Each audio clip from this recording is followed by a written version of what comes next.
Hmm. Hmm. Hmm.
Sorry for the wait.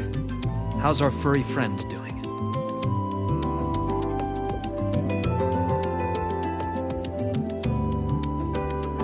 That's great. Indeed. Now that this minor incident is behind us, it's time we find it a reliable home.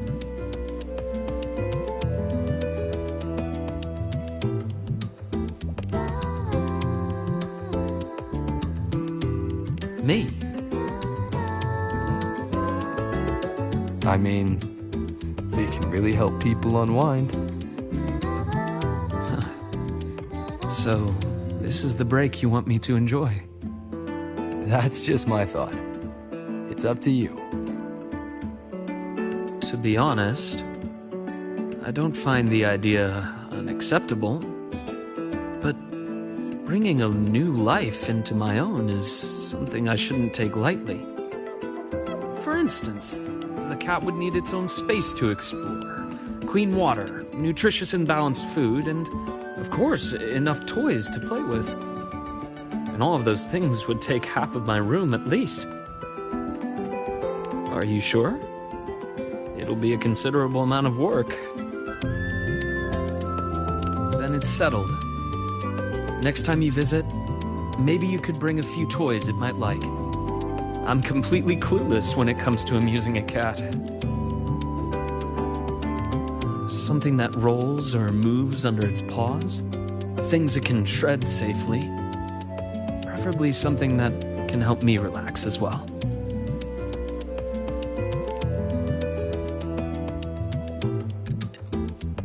I can already imagine it speeding across the room and scattering my neatly organized documents. And then you'd shake your head while brushing paper scraps off its tail. Sounds like something that might actually happen. And later on, you'll have to give it a name. Ooh, a name. Something I'm not particularly good at. I'll let you decide when you visit. I have work this afternoon. I'll take it to a checkup before my shift. Once I take a break from work again, I'll invite you over to try a few new dishes. And let's see if this little one has learned to open the door for you by then.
You just in time, Rover. The last student has just left, so my vacation is officially starting now. Indeed. If you hadn't reminded me, I would have almost forgotten about the whole mountain of paid leave of mine. If I used it all at once, I could spend almost a year traveling.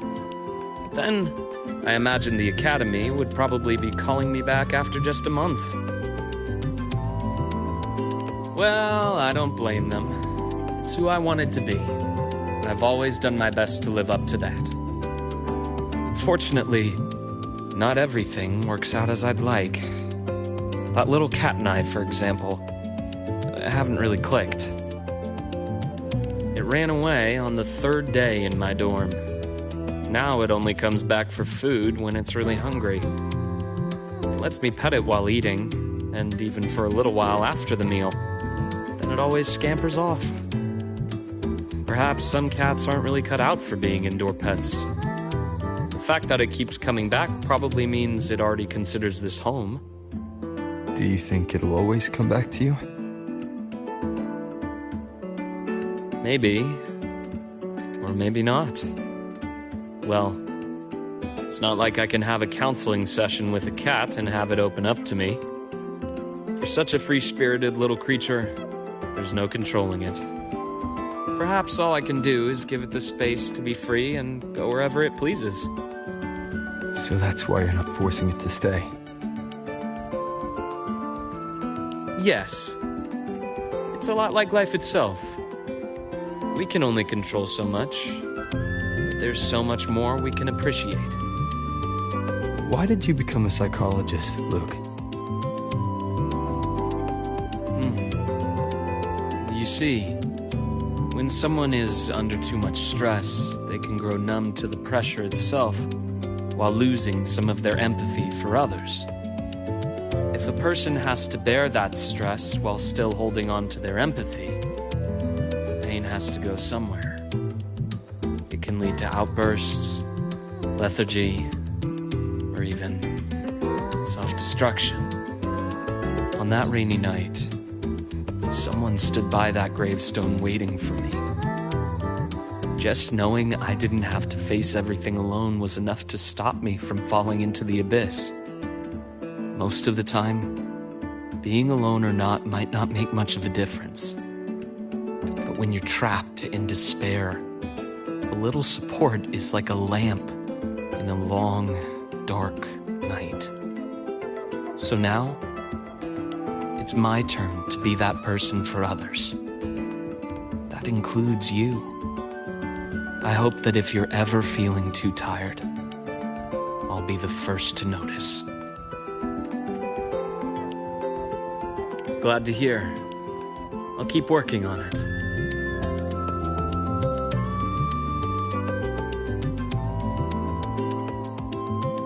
To the vacation, and to the free little cat. To the free, and to a future where all can enjoy freedom.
What a coincidence.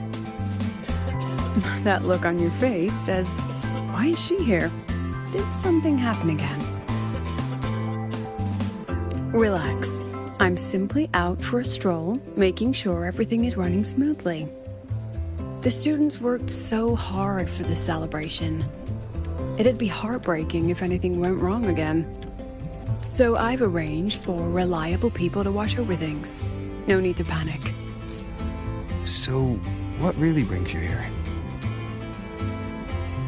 Simply to enjoy the festival.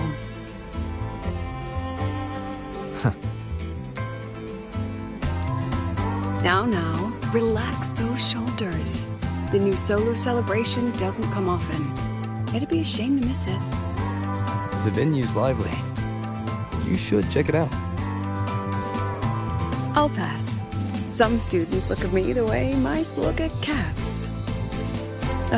They come all the way from home to study here, with nothing but endless coursework and exams ahead, and the weight of everyone's expectations behind.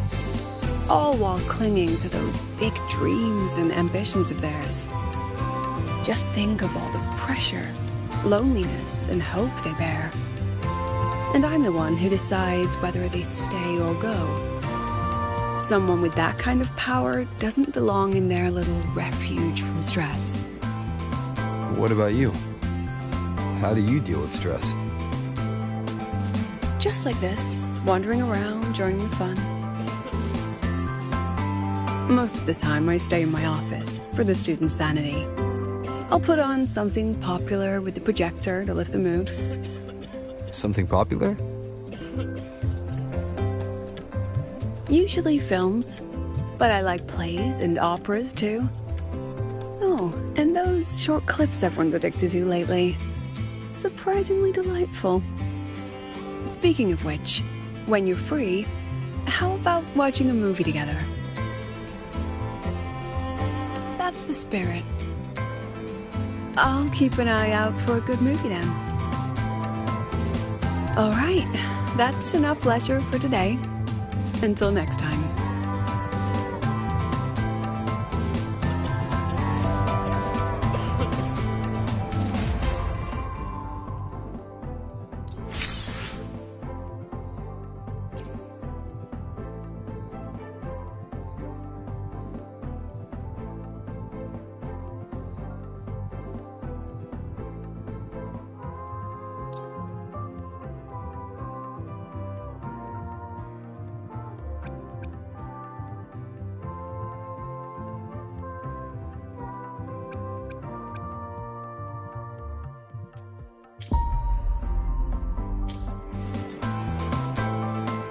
I wonder how Sagrika is doing. Last time we took a break together, she brought me up to the rooftop for bird watching. Maybe I'll find her there again. I should go take a look.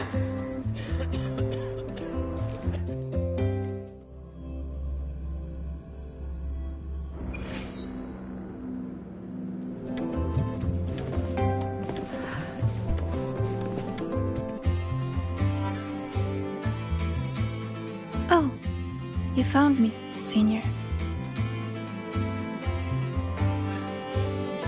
Thank you. Look, it's the same Blub and Puffin. Still preening, still hunting insects, still giving little gifts to its friends, as if the dark side never existed. When I look at it, it's like none of that ever happened. No riddles, no adventure with you, no the other me.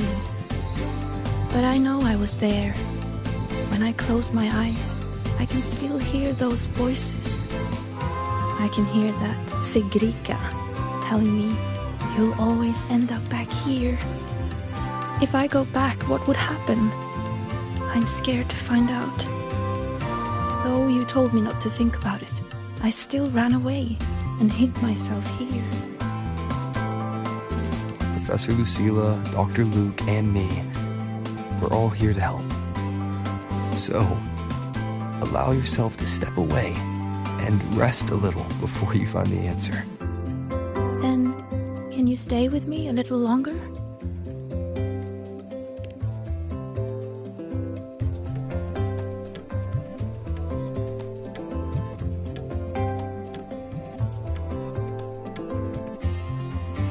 Thank you.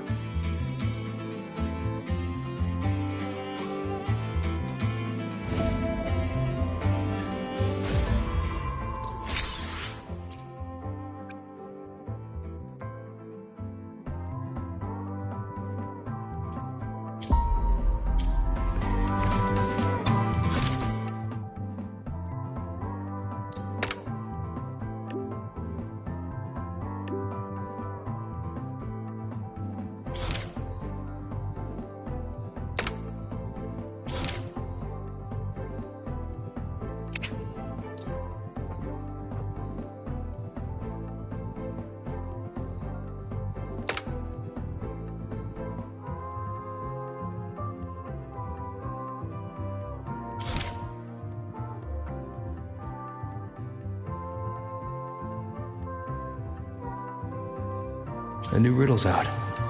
I should tell Sagrika.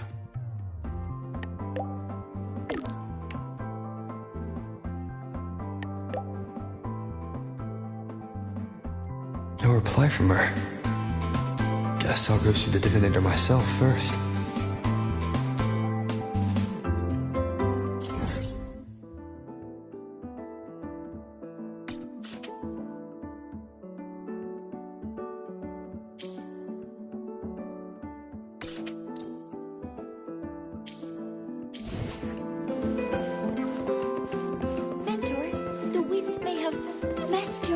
Wind, guide me.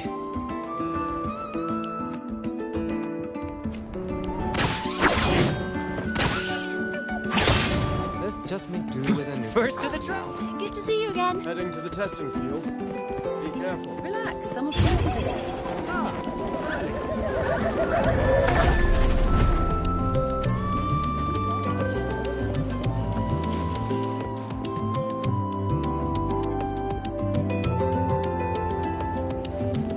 Onward.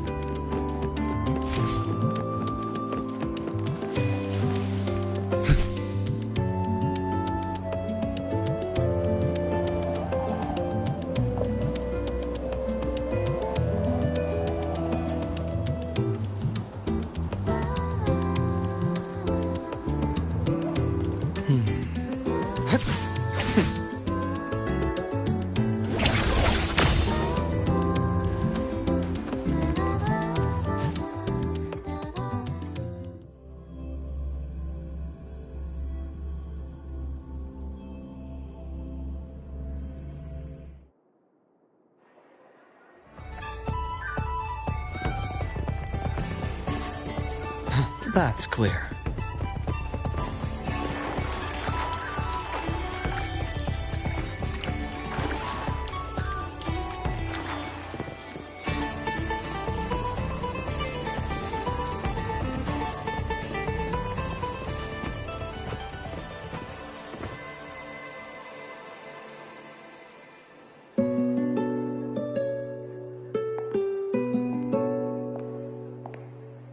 Senior?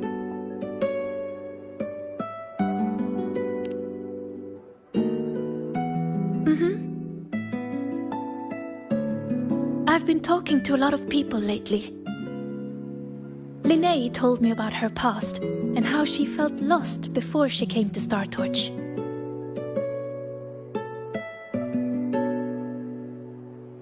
But she's happy with her life here now. Professor Lucilla said that no matter what happens, she believes I can face it. I'm not alone in this. With you, with her, with Dr. Luke, none of us will let the dark side ruin the Academy. And Denya, she just told me to drop it all and make life easier for myself. That's just her way of caring. And you, Senior, I remember every word you said to me.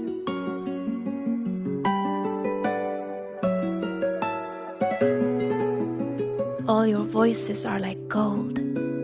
I've been holding them close, thinking,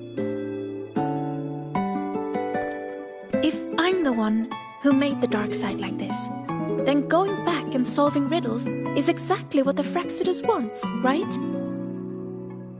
But if I stop now, will the Eye of the Vortex become someone else and trap them like it trapped me in the dark side? Each of these riddles is a reflection of my own fears and doubts. Do I run away from it all? Or do I go face myself in the dark side? I still don't know the answer, but here I am. Confusing, isn't it?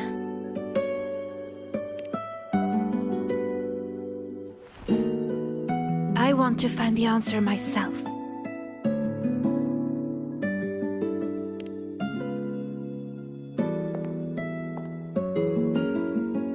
Didi, please show me the new riddle.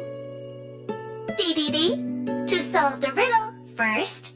No, Didi. Just give it to me.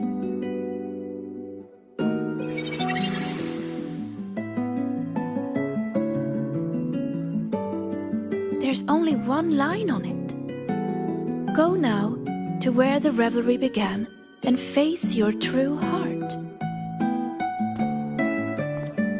The revelry?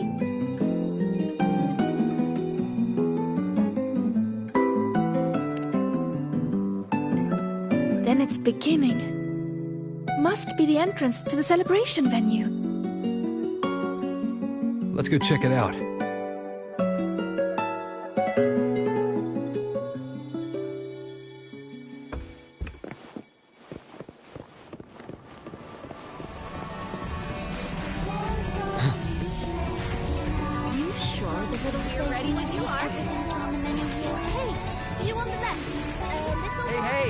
Incredible voidworm rider.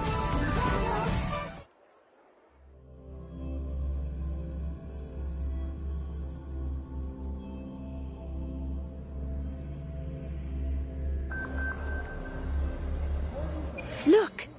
The entrance rune is there.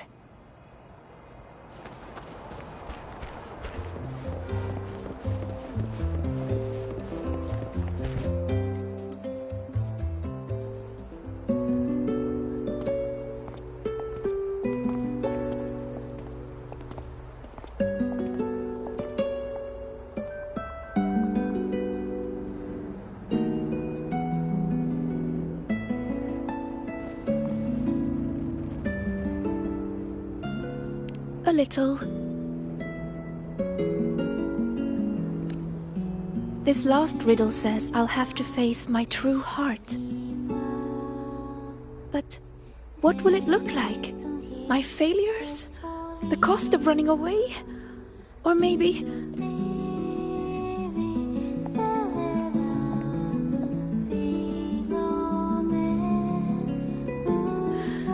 I don't know. So...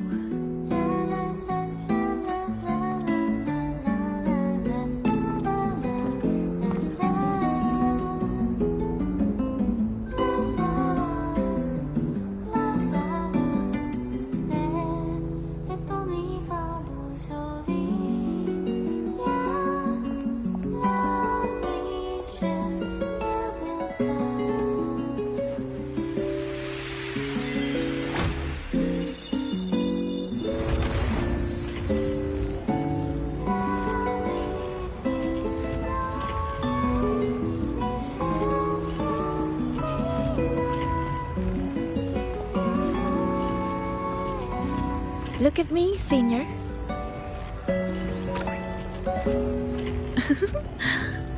If it gets to that point, make sure to wake me up, okay? All right, time to go. In 3, 2... Say cheese!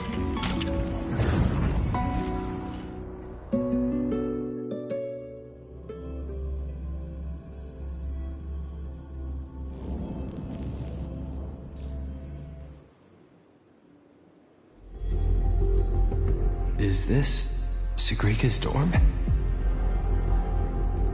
Let's try looking for my true heart here, Senior.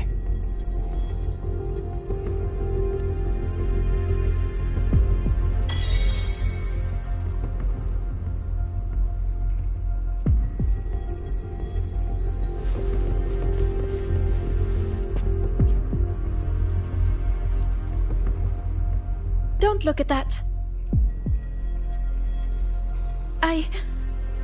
I don't need photos like that.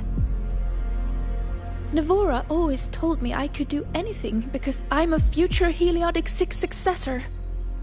And Denya always says I should ease up a little.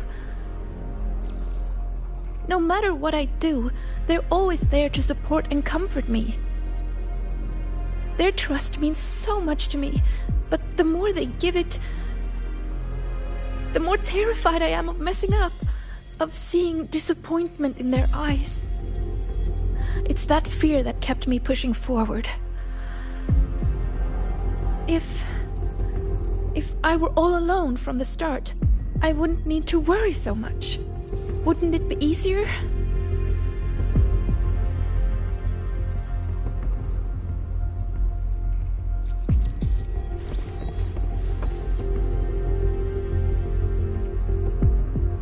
Everyone says she's a future Heliodic 6 successor.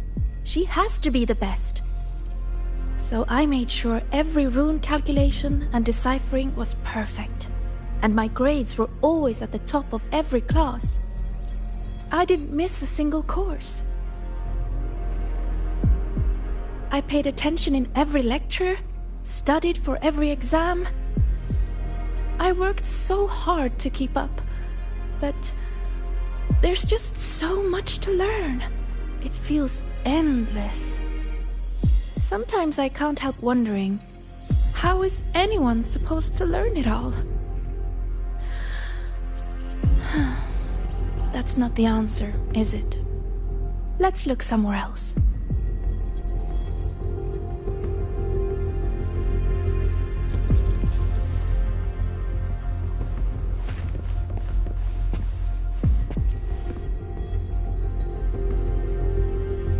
Still nothing here.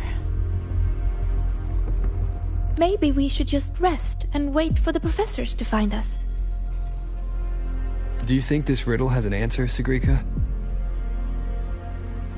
I don't know. Think about it. Should finding an answer really be so important? The Sigrika I know would still look for it. She might lose her way or feel nervous, but she'd never turn away from a riddle. So... how strange. I'm only saying what she already thinks. those fears are a part of her, but she'll push her way through them to find an answer. She wouldn't wish this all away. The Sigrika I know always chooses to move forward. And I promised her, if the nightmare ever came for her again,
I didn't realize the runes could explode. These words are haunting Sigrika.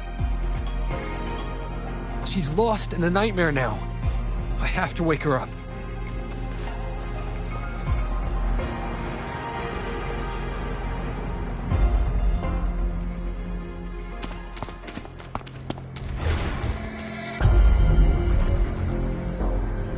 See? You failed. For real this time. You let everyone down. Again and again, they trusted you. They believed you were destined for greatness. What a shame. You were always going to disappoint them. Your gifts were only going to lead you this far.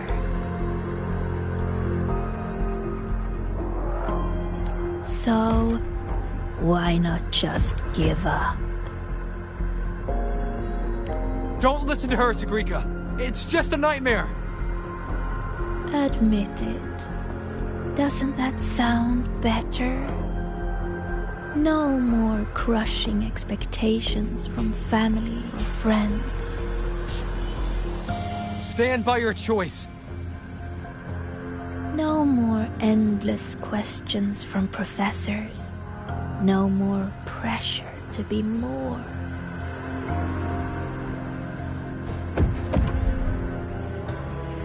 You move forward on your own terms. Oh, and your dear senior? You don't need to bother with his expectations either.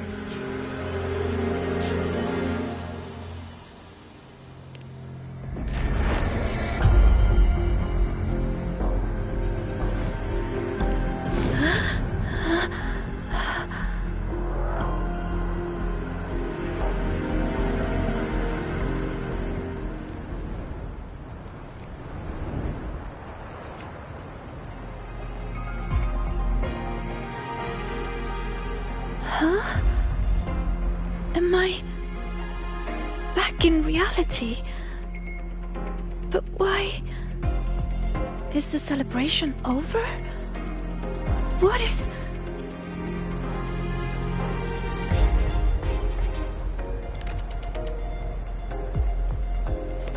Just hold on a little longer.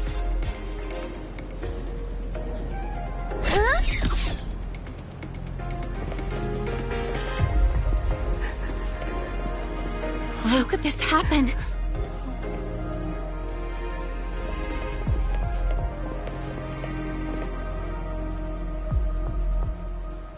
How could this happen? What happened, Linné? What happened?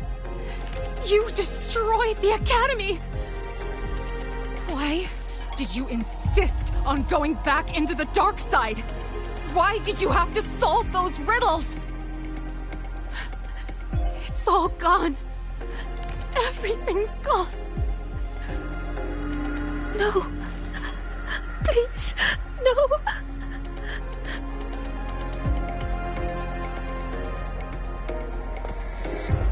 What do we do? Someone, please help us.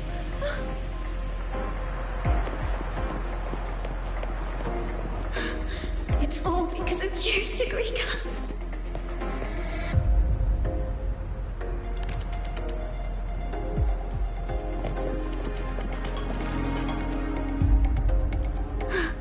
It's all because of you, Sigrika. You failed to solve those riddles. You let the dark side tear through the Academy. Everyone's like this because of you. Why? You're a future Heliotic 6 successor! Why didn't you stop it?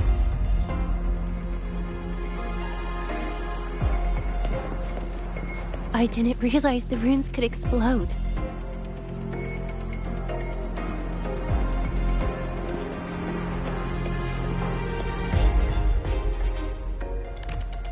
All this time, Sigrika, and you never told me the runes could explode. How stupid I was to think we'd be best friends for life. I told you to stop chasing those riddles. No! Dania, please, listen to me. Did you ever listen to me? I'm so disappointed in you, Sigrika.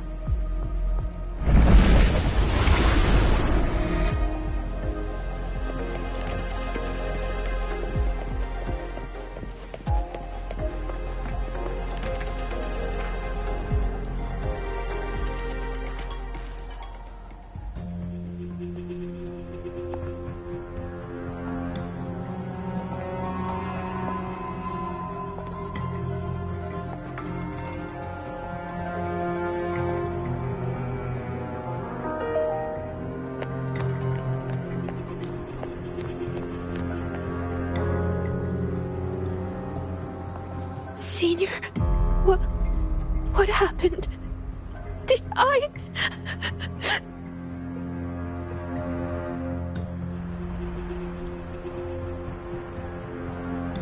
It's your fault, of course.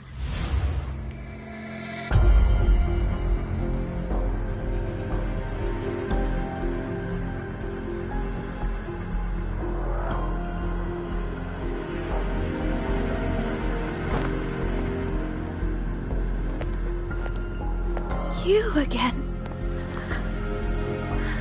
So, I'm still in the dark side. None of this is real. Wrong. This is reality.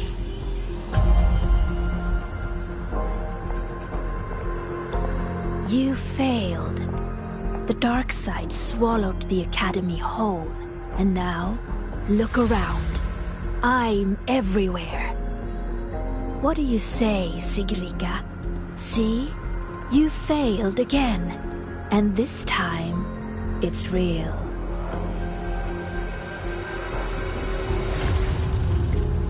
You let everyone down.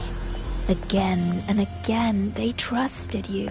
They believed you were destined for greatness. What a shame. You were always going to disappoint them. Your gifts were only going to lead you this far.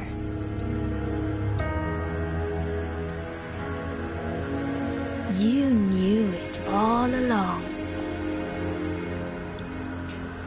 So, don't listen to her, Sabrina. Why not It's just a give nightmare. up?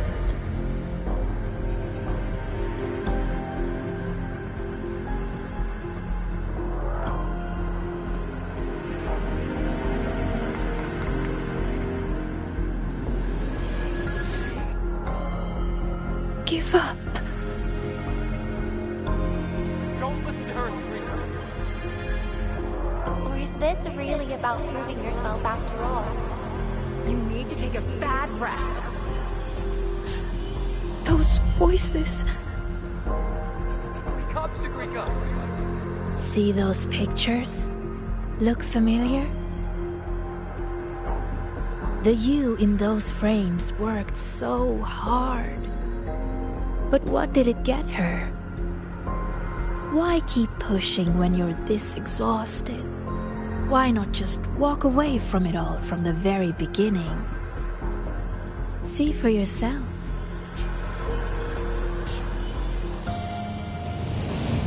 You would no longer be haunted by their cheering. The duties and expectations they placed on you would never become chains. And all those tears you cried studying through the night, they'd be gone. Admit it. Doesn't that sound better?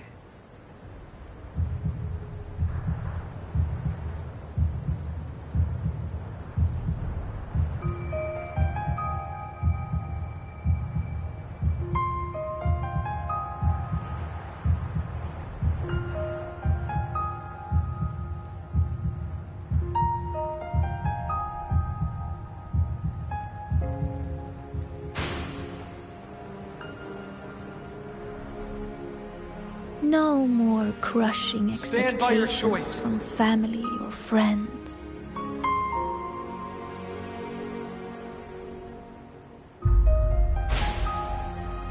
Or is this really about proving yourself after all? In that case, you need to take a bad rest. No more endless questions You from move forward professors. on your own terms. No more pressure to be more. No matter what happens, you, me, Rover, Dr. Luke, we won't let the dark side ruin the Academy. Oh, and your dear senior? Wake up, Sagrika! You don't need to bother with his expectations either.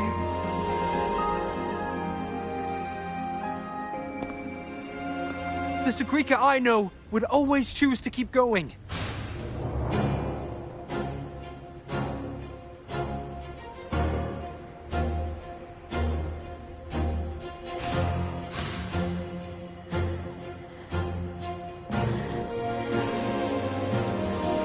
Enough! Maybe you were right about some things. I have asked myself,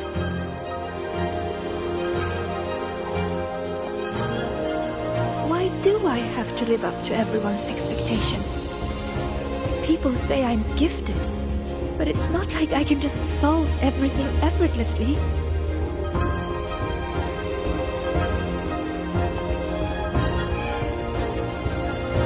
Their expectations are like gold. Bright, warm, yet heavy. I've never dared to imagine myself failing, scared of seeing the disappointment on everyone's faces.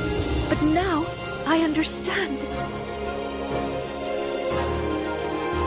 As long as I keep moving forward, I'm the one holding that gold.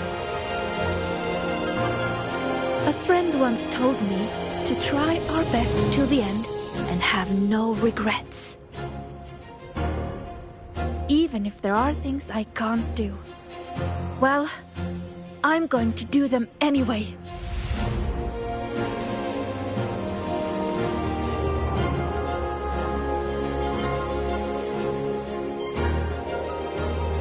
Because then I'll get to see my friends smiling and cheering.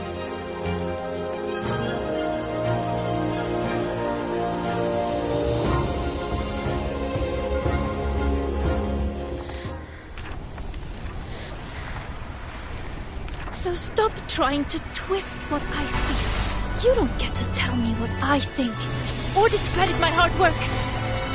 My friends would never blame me for coming up short. All this time, I was the one holding myself back.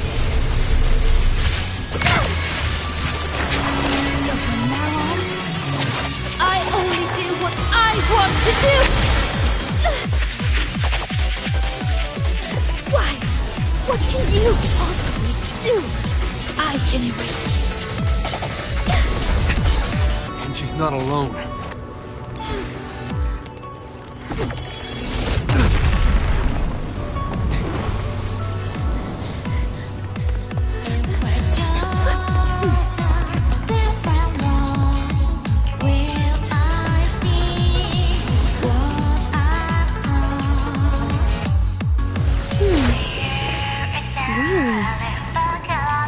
Life would have been a lot easier if she had just run away. But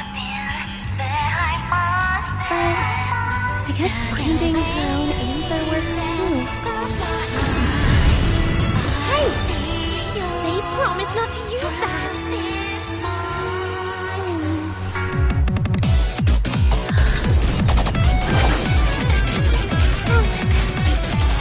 Never mind. They should be fine.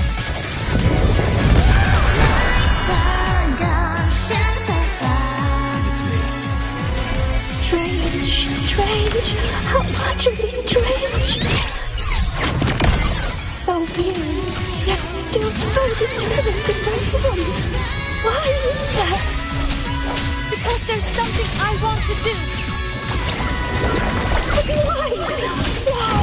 Why not just leave it all behind? Because running away won't make those problems go away. I will defeat you. My friend. Let it all. Swift and resolute. Hopefully this helps. No hesitation. That's me! True name, Illuminate! The end has come.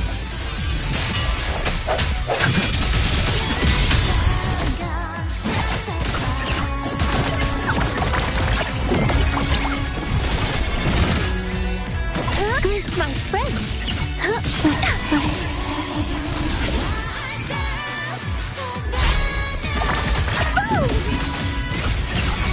Swift and resolute. Hopefully this helps.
Thank you, Senior.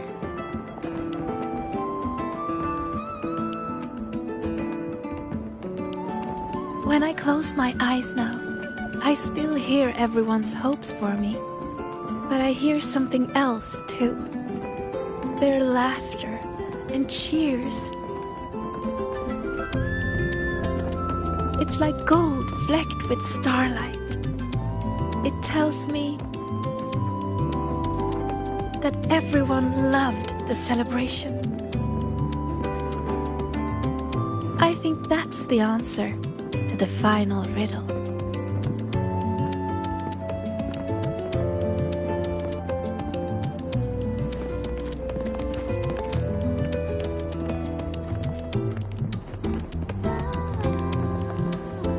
I'd say this calls for the special candy. Are these rainbow bean pop rocks? With an improved formula, not on the market yet. So, the one who makes these is... Shh. Our little secret.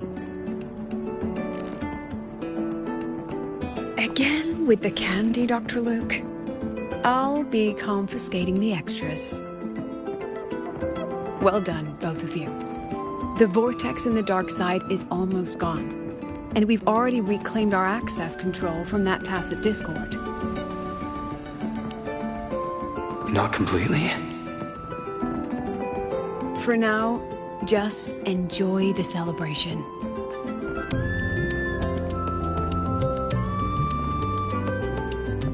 Sakurika! Over here! Jesus, getting a new top record! Coming! You need to try this, Linnae. It's the new Rainbow Beam Pop Rocks. Rover?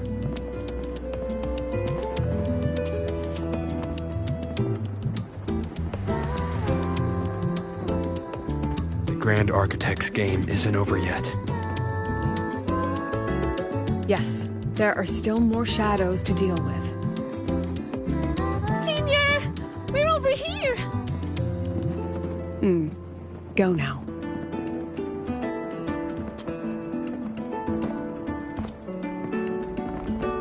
There's a white bird here. I've spotted it several times, but there's no record of it. It's definitely a new species. Hey, Senior. Look over here. In 3, 2, 1. Say cheese!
Almost done over here. Good thing you two came to help. Easy peasy. If anything comes up, just give me a shout. And me.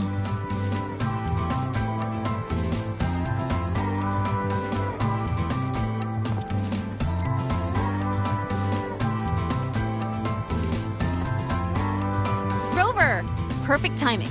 Here, take this.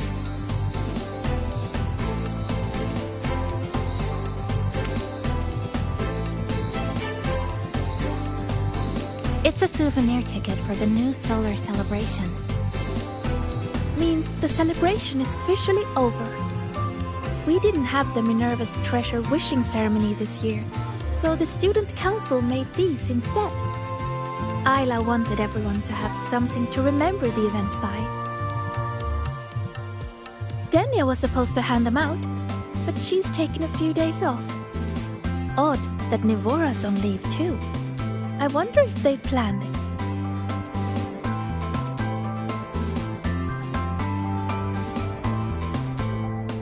There's so much to do, even with these simple tasks. I'm just glad to have your help. It's nothing. I actually came here hoping to find a location to rebuild that polymorphic thermophilic composite roasting device. Too bad there isn't one. If there's ever another event like this, I'll make a wish to test some new devices in the academy.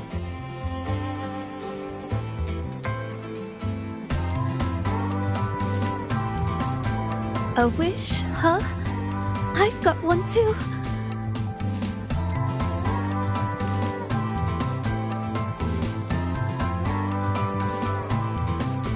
My wish is...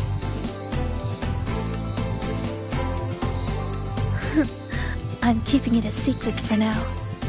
You'll find out what it is once it comes true. Since when did you learn to tease people like that, Sagrika?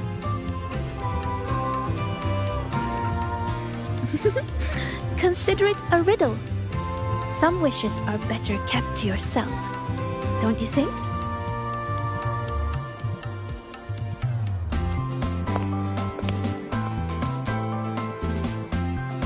I'd rather find out right now. Chisa, get her! On it. Hey, no cheating!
When the bird glides across the sky. That song I listened to during my insomnia last night. The Renaissance do have an exquisite taste in art, but this melody just keeps my mind going. Not suitable for sleeping. Erase. Next, today's breakfast. Boyan style.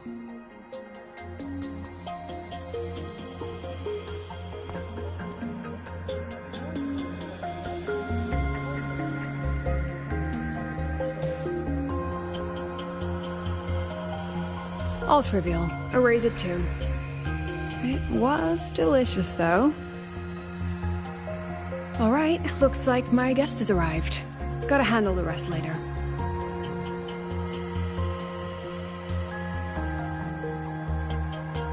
What? Do I look like some murmuring android to you?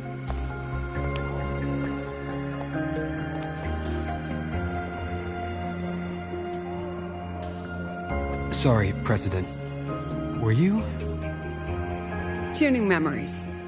Curious about my forte?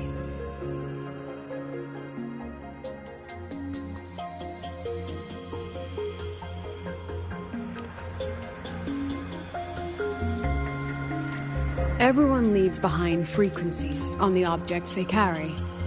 My forte allows me to read and analyze that information. Those frequencies, in a sense, are their memories. I can read, analyze, and store them in my mind, erasing or adding memories at will. That's what I call memory tuning.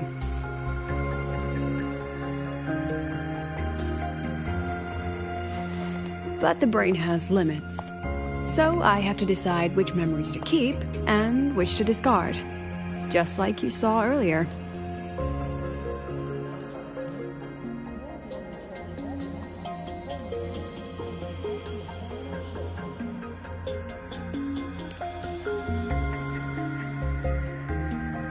It's different from amnesia.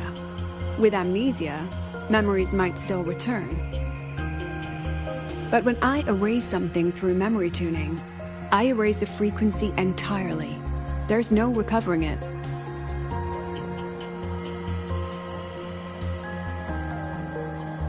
Alright, back to the point. I told you all that because it ties into what I mentioned in the message earlier.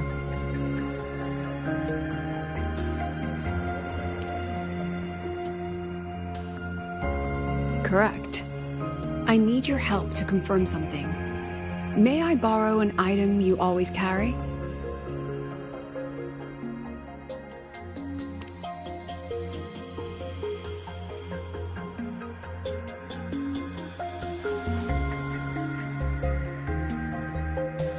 Oh, you still have it. Perfect. Objects with personal meaning carry stronger frequencies.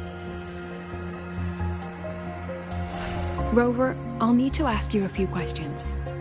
Let's begin. I have a general picture now.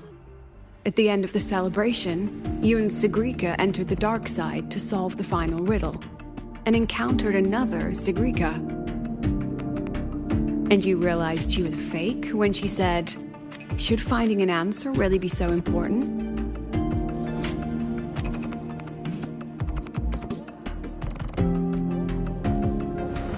You got it all right. Amazing how much you learned just from that single card. To me, your memories play like a film. I can pause and study them frame by frame. So, what happened after the fake Sigrika revealed herself? Then, there was a rabbit. I remember chasing it. The same one I saw right after entering the dark side. I see. Thank you, Rover. I think I've found what I needed.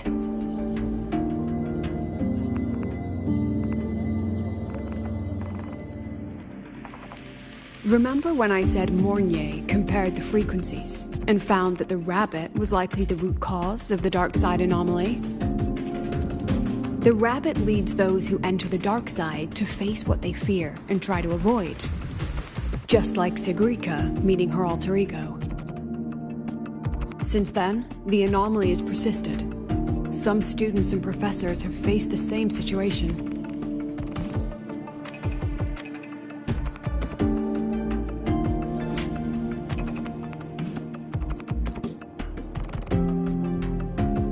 Given the Grand Architect's teaser for you and Dr. Luke, that rabbit should be one of the Fraxidus' little tricks in this game of theirs.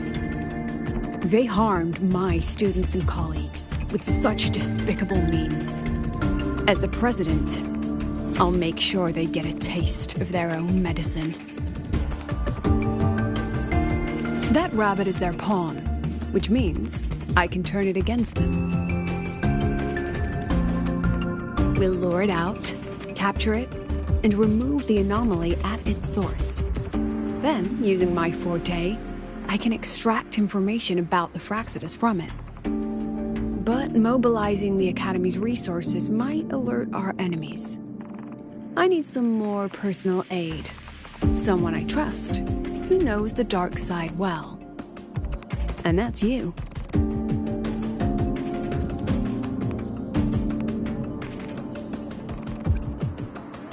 Wonderful. Hearing that puts me at ease.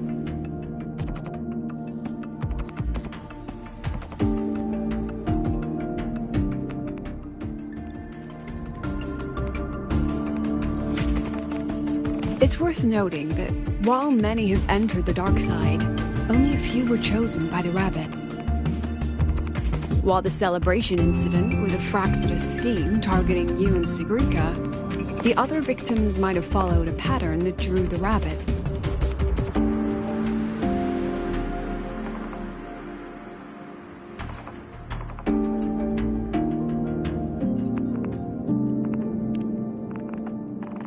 Exactly. We need to find out what each of them did in the dark side and make comparisons. The common threads might be what attracted the rabbit. The Academy has already investigated the victims. Based on what we've found, a few possible factors stand out. Like how long they stayed in the dark side, whether they entered with a strong purpose or desire, and whether they brought anything back.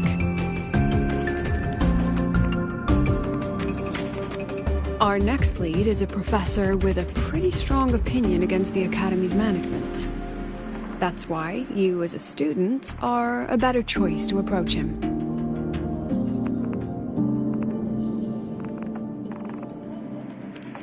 Not exactly. Some of his beliefs just don't align with the executive's ideas. Setting that aside, I'll support your investigation from the dark side. My forte will be essential to uncover what they experienced. Once you speak with him, try to obtain one of his personal items. That'll let me relive his memories in the dark side.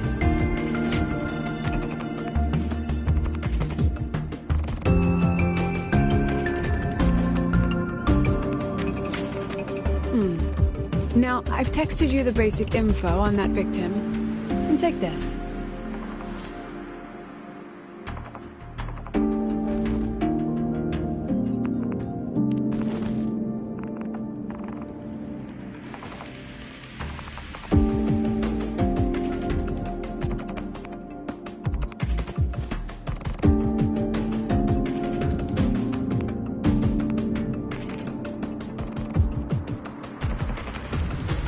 Don't underestimate this little mirror. It's actually a communicator. It's only natural for partners to have a private line, right? It's getting late. I'm already on my way to the dark side. The on-campus investigation is in your hands now. Oh, and check your phone. I've sent you a new message.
You're holding it too close. Using a communicator like that would make you look too suspicious. Relax.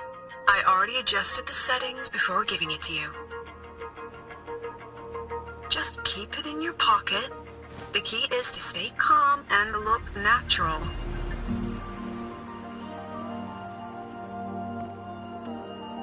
So, what does your receiver look like? Why not take a guess?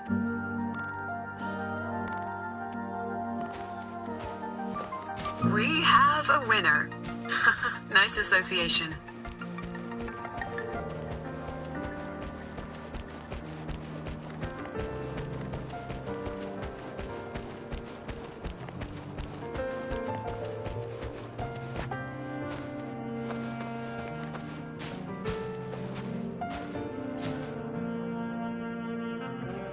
Ugh, law of conservation. Then tell me, is the time between holidays and weekdays physically symmetric? Fridays turn into weekends, but when weekends pass, it takes 4 whole days for Friday to come again. Time clearly isn't evenly divided, is it? Maybe when they invented weekdays and weekends, they didn't think about that law. You know, science is rarely accepted by the masses at first. Anyway, we should probably focus on the back-to-school exam. I heard President Lucilla wrote the questions. Now just imagine our pass rate. Freshmen, you'd better be ready. Exam guides? You mean like notes, previous tests, or lecture reviews? Forget it. None of that works on President Lucilla's exams. According to her, don't think of it as a test of knowledge, but an assessment of your life skills. After all, here at Star Torch, knowledge isn't just for show. It's what lets you breathe and move forward. Yeah, she really doesn't like those old scholars who keep talking about theories all day. Speaking of our professors, is there anyone who might go easy on students? Maybe Professor Savi? Professor Savi? Maybe. People say he treats students like his own kids. We just saw him earlier. But isn't he one of those old scholars the president dislikes? I heard they had a dispute once. He refused to compromise his academic pursuits, and it all ended on a sour note. Ugh. Adult drama. Let's not dwell on it. Oh, and why are you asking about Professor Savi? Say no more. He's nearby. You can find him up ahead.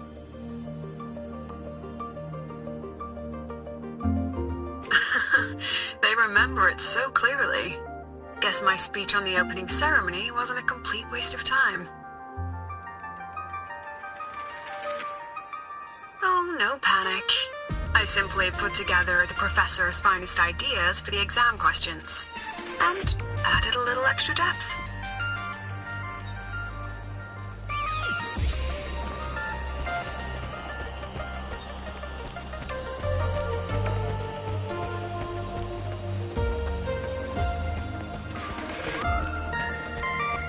Professor, about my paper. I read it. Aside from the title, the rest was mind-numbingly long and irritating, like a damn void worm. And don't you dare include my name in your acknowledgement. That'd be pure slander. That's all. The freshman. What is it? Well done. That voice? It's Professor Carl. You better answer him candidly. He's one of the tough nuts, just like Professor Savi. Savi? He's probably prepping instruments. The man seems to be trapped in his research lately. Ever since he got back from the dark side, he's been calling for its shutdown, saying no one should go in. Caused another big argument with the top brass. Why? probably because of Lucilla and her merry band. They must have botched something and Savi caught wind of it. You're new, so you probably wouldn't know. Savi and I don't really see eye to eye with Lucilla. She's a fine teacher, but as the Academy's leader, hardly. If it's about scholarship, we have geniuses like Professor Mornier. If it's about leadership, we have investors with far more experience. And yet, she, an average resonator with no special expertise, is now carrying the Academy's future. Really? Ugh, forget it. Don't even know why I'm bringing this up with a student. Guess I've been bottling that up for too long.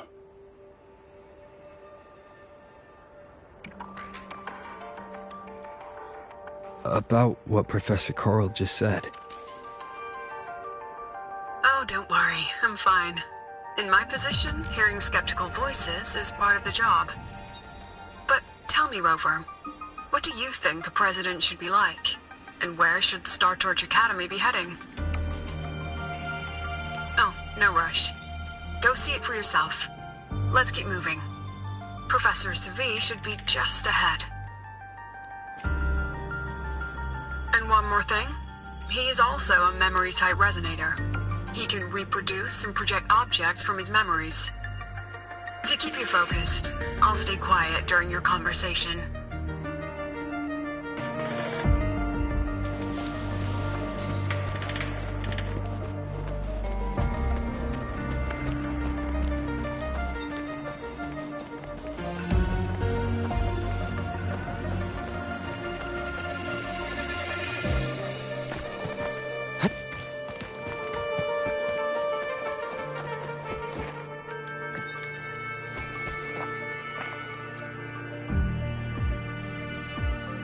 You're late.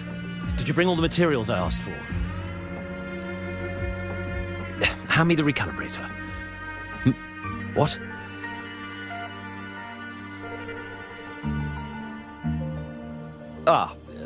My mistake. I thought you were my assistant. You are, have we met before? The Academy newspaper. You must be the student behind the success of the new solar ceremony, right?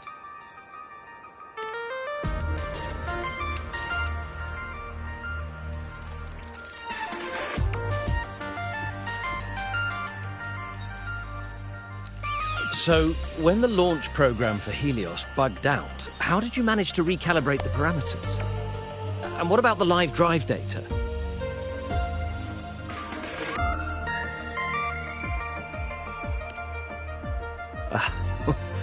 Watching a project come to life always gets me a little overexcited. I helped with part of the launch mechanism myself. Oh, I haven't even introduced myself properly.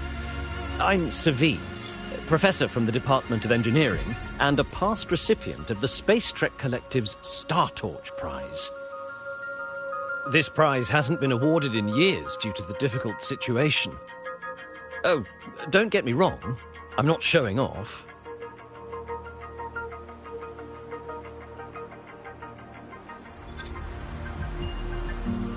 I keep it to remind myself that our science did make headway before. Though now... Anyway, what brings you here? Lucilla mentioned that he's not on good terms with the management. I can't let him know I was sent here by her. Still, we're both victims of the dark side. Maybe approaching from that angle won't raise suspicion. I'm here to talk about the dark side. Sagrika and I had an accident there, and I heard other students and professors experience something similar.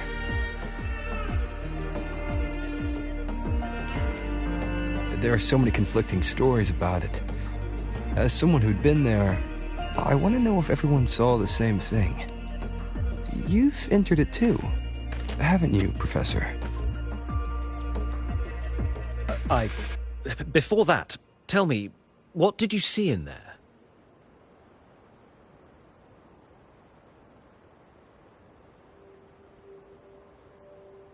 Unfortunately, although I did enter the dark side once, I didn't see any of that. Still, with all these incidents, the place should be completely sealed, especially from students.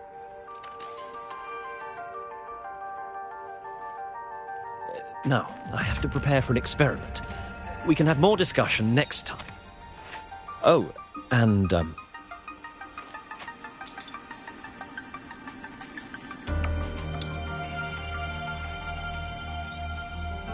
that medal's yours now. The Star Torch Prize may have been discontinued, but your contribution to the new solar ceremony deserves recognition. What we need now is another breakthrough in technology. So, take it. That's my personal acknowledgement.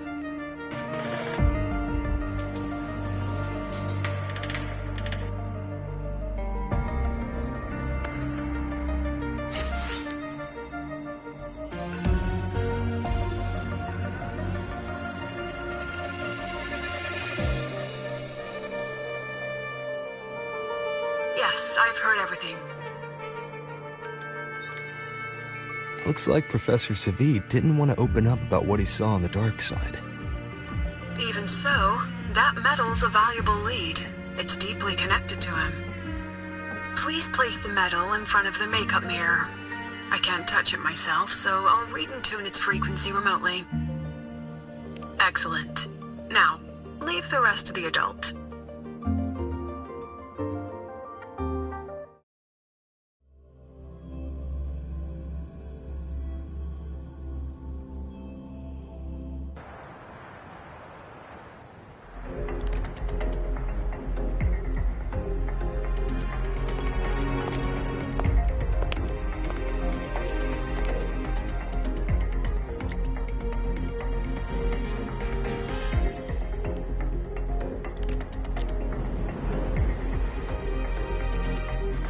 President, can you still hear me? Yes, the comms are stable. Let's begin.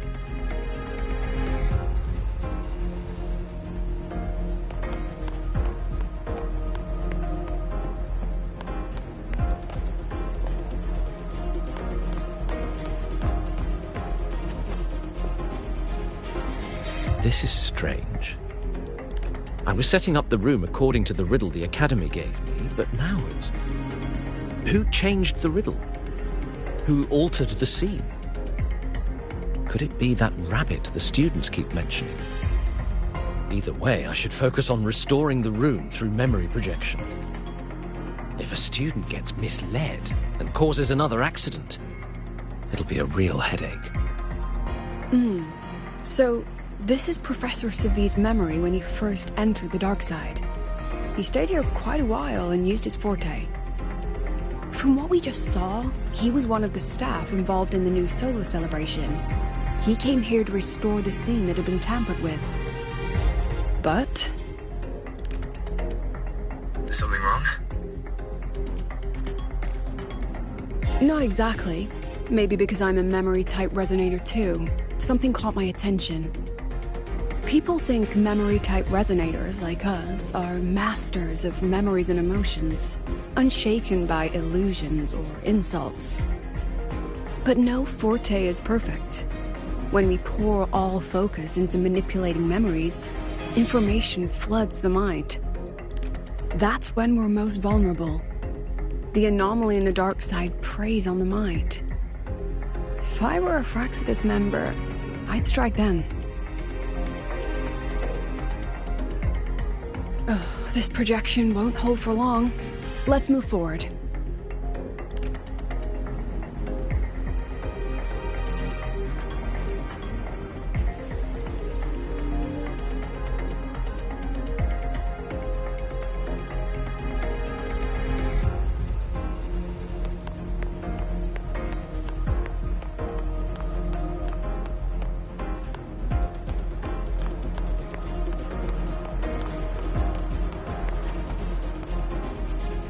I can't even feel time passing here.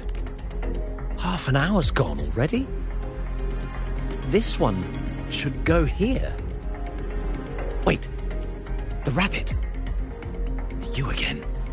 Are you the one who changed the riddle and warped this place? Get back here! This memory records the moment he met the rabbit. Before that, he mentioned time. Could that be another key factor? Did the other victims have similar behaviors? Let's not jump to conclusions yet. Keep going.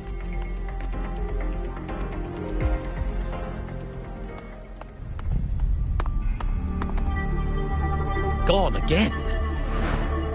No matter how good you are at hide and seek, your traces stay in my memory.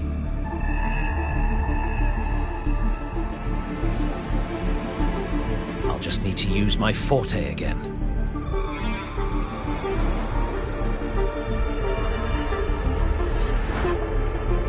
No use hiding. I know you're there.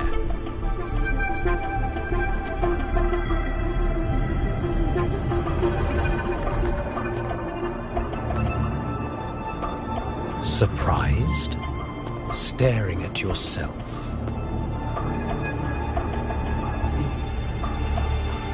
No. I know what this is.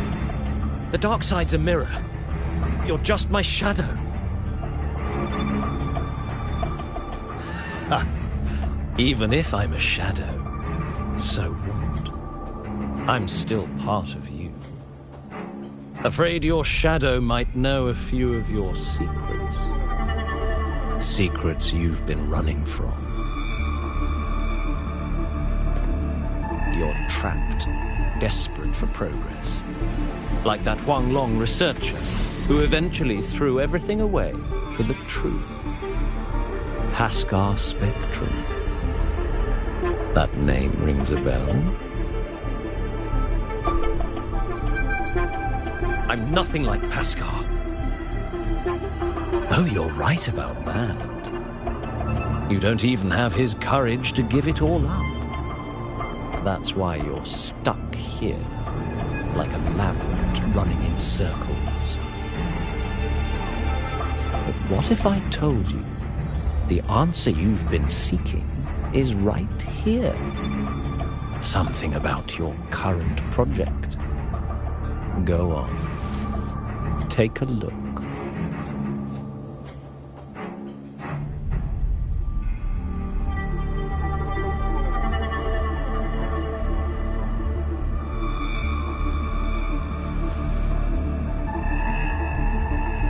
The data model was wrong from the start. Is this where the error lies? If I fix it, my second hypothesis could actually work.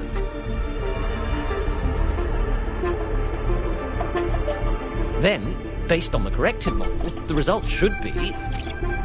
Wait. There's a formula missing. The first half matches my derivation perfectly. Where's the rest? Where's the other half of the formula?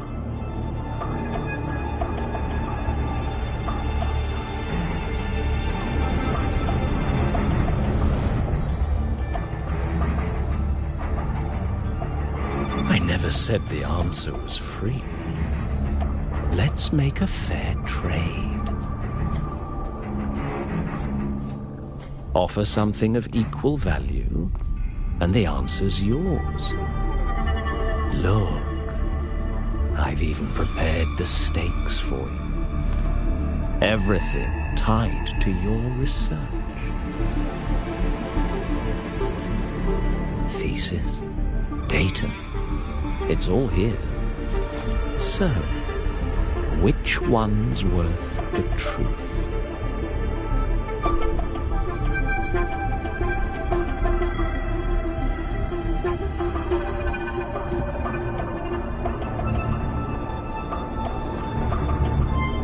See? No weight at all. Your report's worthless. Try again.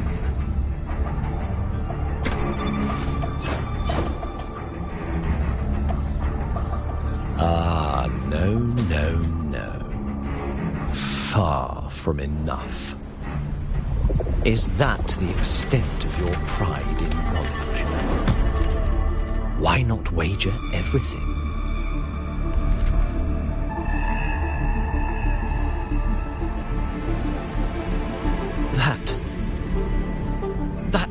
can't be.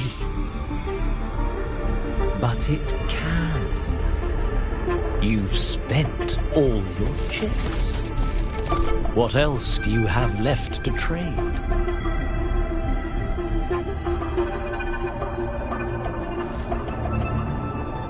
Ah, right. Almost forgot about that. Your greatest honor, wasn't it? Let's see if it's worth anything.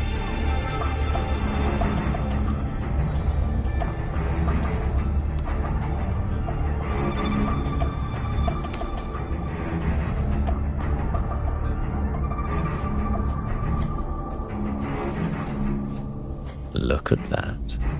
You've given everything, and yet you still can't trade for a single answer. Or maybe the scale is the answer. The so-called scientific pursuit at Lahai Roy contributes nothing to the advance of human civilization.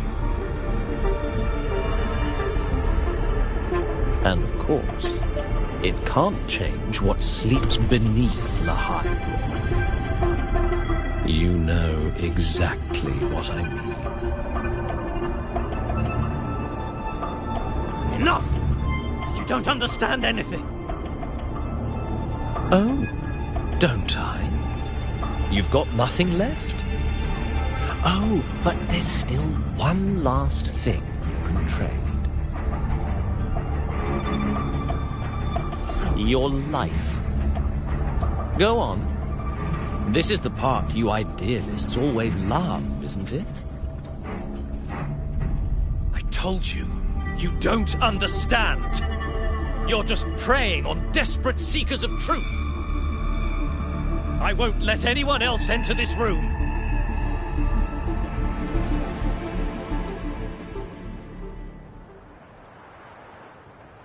So that's why Professor Savi was so determined to keep everyone out of the dark side.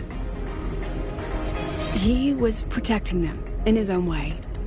He feared that eager students or passionate teachers might trade their lives for an illusion of truth.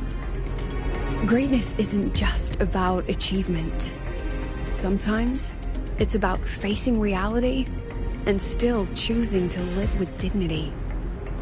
At Startorch Academy, we pursue truth, yes, but we value the journey more than the destination.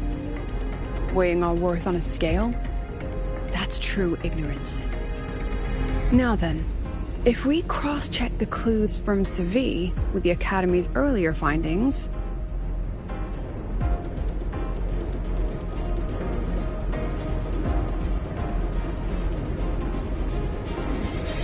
Spending more time in the dark side does raise the chance of seeing the rabbit, but that's not the root cause.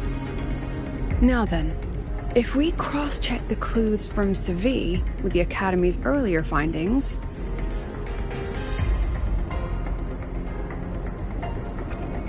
You're half right. The key isn't the forte itself, it's what it acts upon. Remember? Professor Savi used his forte to restore the scene, and other student victims used theirs to take something from the dark side. In both cases, they influenced the space itself. That's the real link.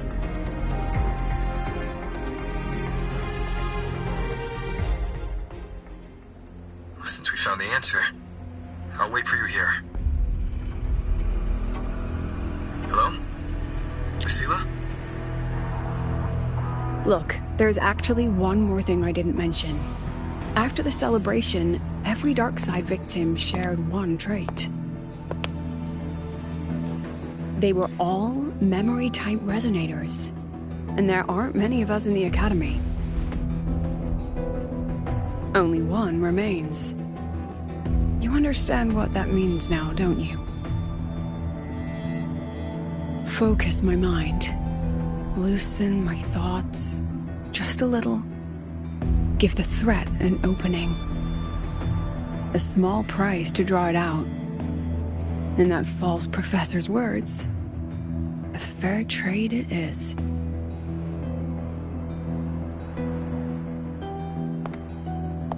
Since the Fraxidus went to such lengths to invite me, Well, as the president, how could I turn down the feast?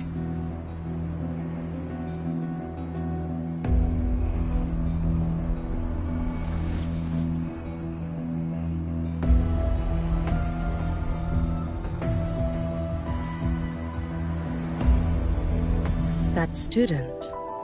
You seem to trust him quite a lot. Mm-hmm. You'll understand once you meet him yourself. Anyway, how's your progress? Just as planned. No one else remains in the dark side. But the rabbit's clever. Every room has traces of its frequency. I can't pin down its exact trail. Huh. If it were easy to catch, their little feast wouldn't be half as entertaining, would it? And remember, if anything unexpected happens, you know what to do.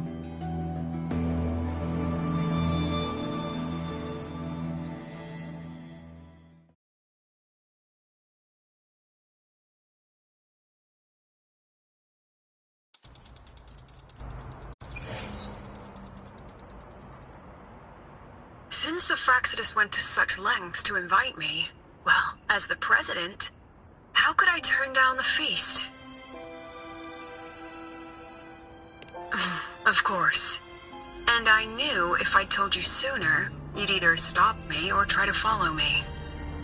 But there's something only you can do from the outside. The dark side is unstable by nature. Remember what I said?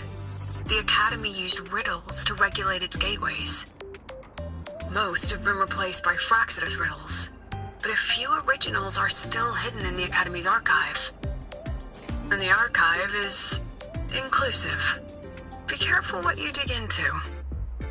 Rover, I need you to set a stable dark side exit with a riddle unknown to the Fraxidus. Remember what you told Sagrika at the celebration? That means no matter what, we stick together. Even if I said no, you'd come anyway, wouldn't you? Fine. The dark side is a maze. I'll leave a few clues behind to guide you. But if anything goes wrong, promise me, you'll get out immediately.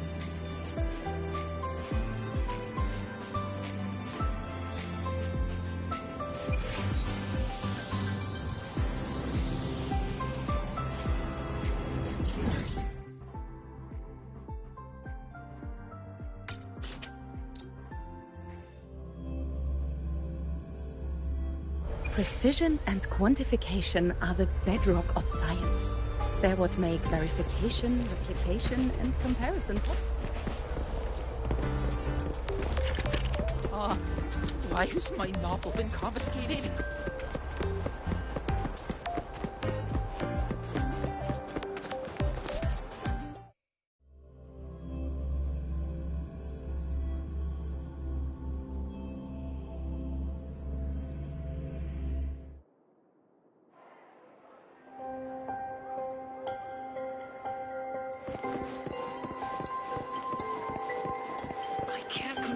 Where I'm going while in zero gravity.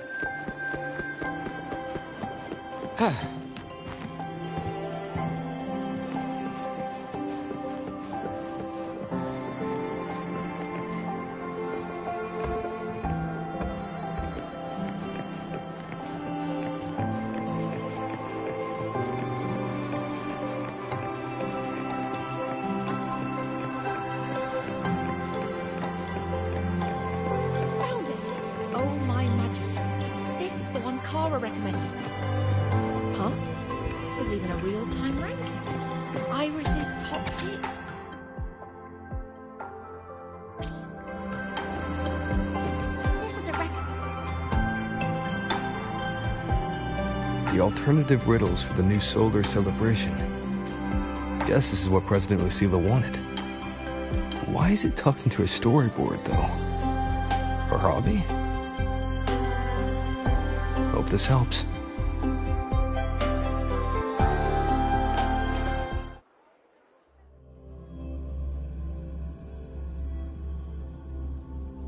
You're here. This way. If I follow this path, it should lead me to the president.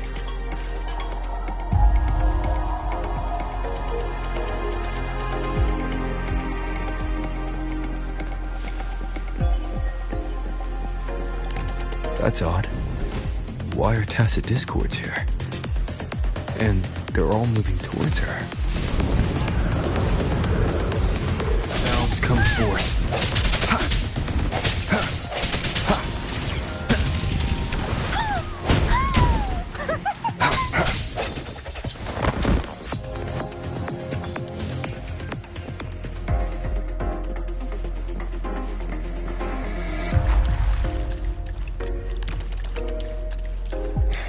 Tacit discords are gathering around here. A new partner. I sense your weakness.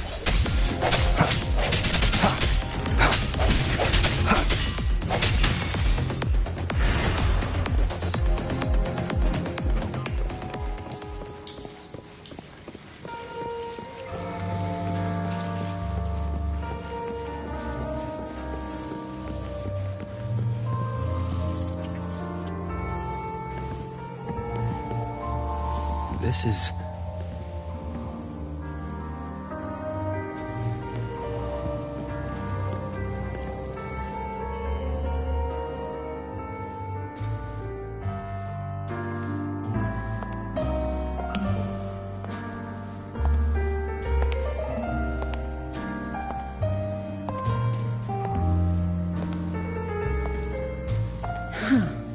Even got my taste right, huh? It's always so easy to read one's mind.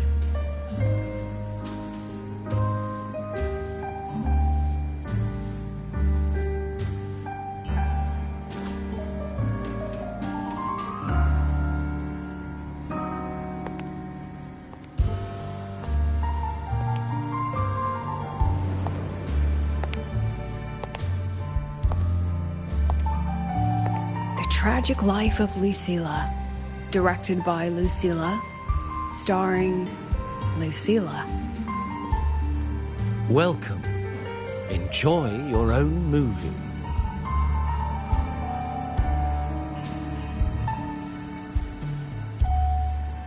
Using my name and slapping on a title that lame?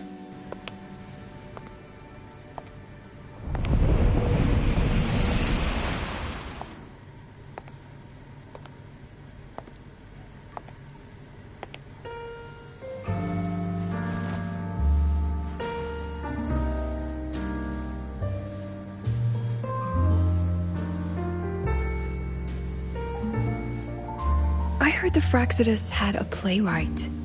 And this is what your art looks like?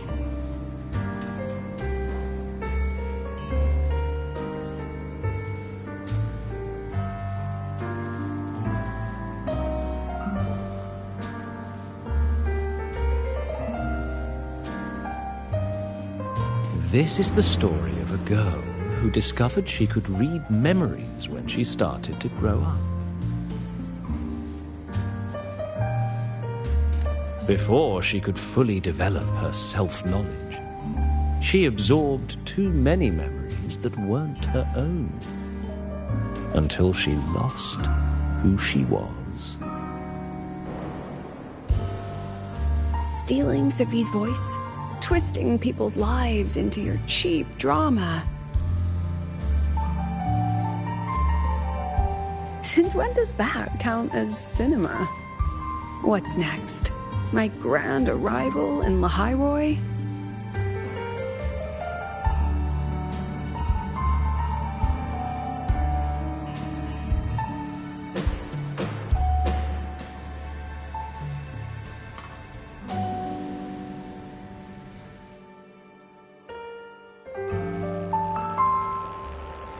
How ironic.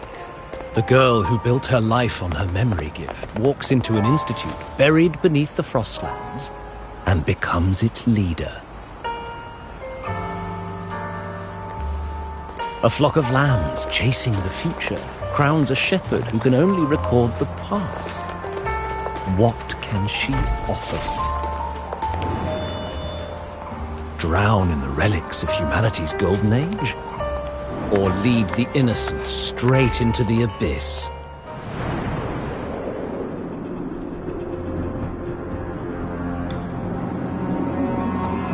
The flock crosses the frozen lands, trying to light fires against the coldness and darkness.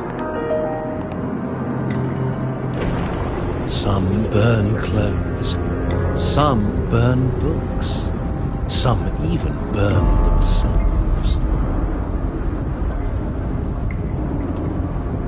But the coldness and darkness know no end, and devour everything.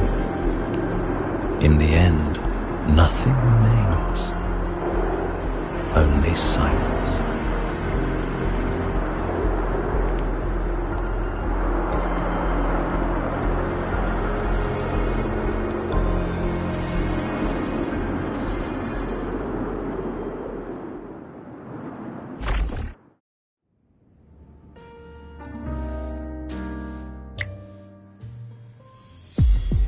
Oh, how considerate to have even written the Academy's ending for us, too. If this ever hit theaters, I'd fast forward it tenfold just to end the agony. The title really tells it. Utterly tasteless.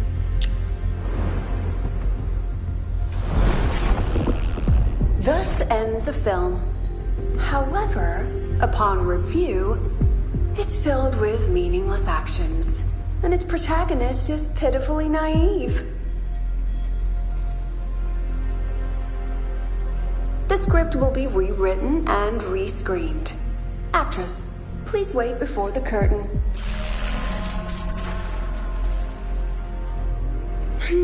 A post-credits scene? Planning to remake my life now?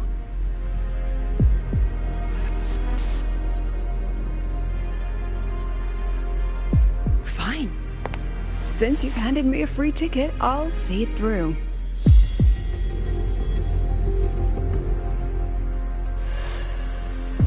The Tragic Life of Lucilla. Remake. Scene 1. Action. The pitiful girl repeats her past, grows up again, and again arrives at Star Torch Academy, standing once more at a crossroads.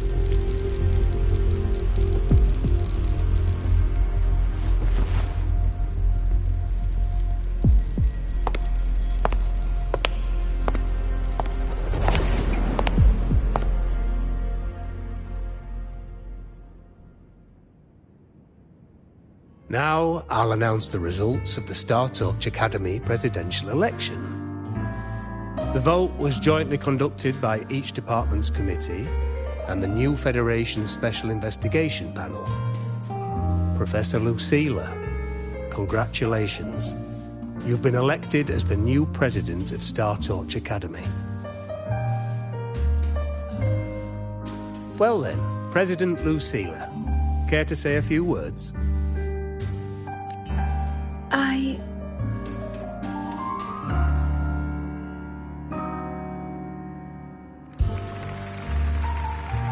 That's amazing, Professor Lucilla. Oh, should I say President Lucilla now?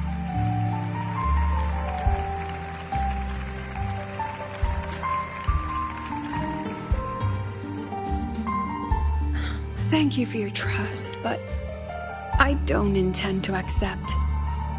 Compared to others at the Academy, don't you think I'm a bit too ordinary?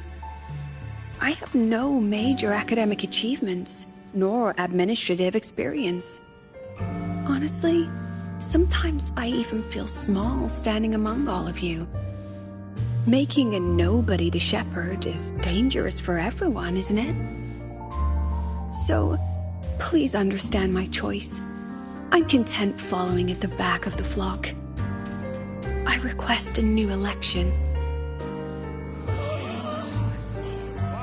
Quiet! Everyone please be seated. Professor Lucilla, have you really made up your mind? Isn't this a bit hasty?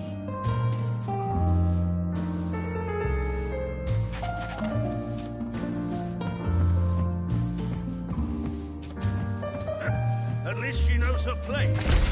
Let's just... Look, Professor Lucila's here.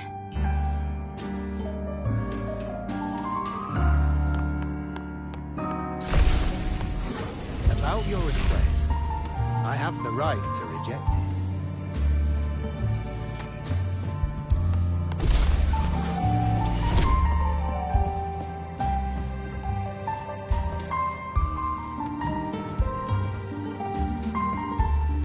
Professor Lucila just ran out of the room, clutching her head.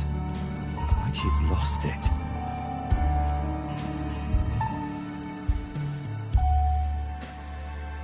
How long has she been locking herself in there? No clue. We just heard stuff breaking. And someone crying. Could it be she's having another episode? The madness caused by memory confusion.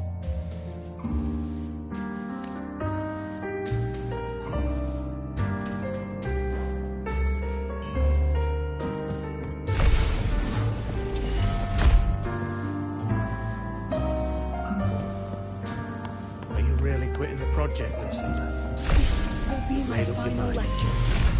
I've already filed to close the course next term. Thank you all for your support. I've gone as far as I can.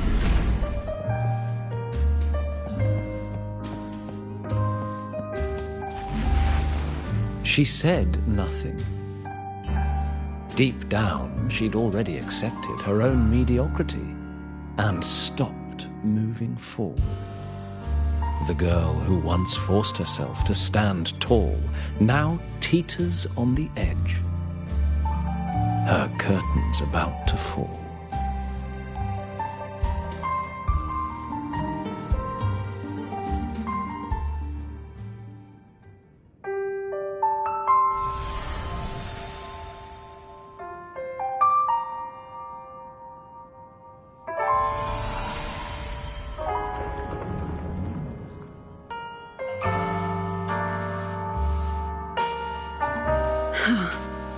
Did the others' memories bleed into mine again?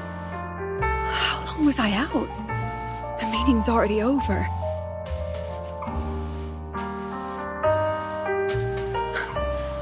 What's happening to me? I just want to forget, to erase this wretched forte.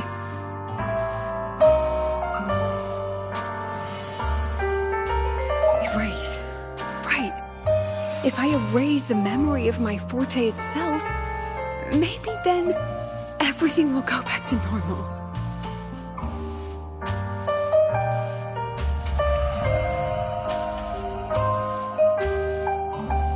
I'm done with all of it.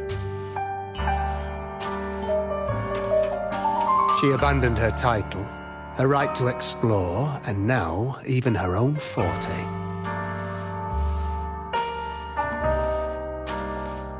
She chose to kill the person she used to be, like someone who had drowned, losing both her air and shadow. A different choice. A brand new life. Tell me, our dear audience, isn't this fascinating?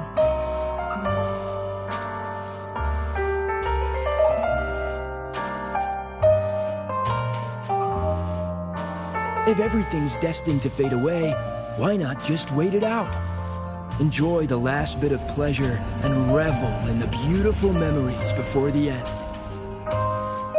After all, fleeting joy feels far more real than some unreachable truth.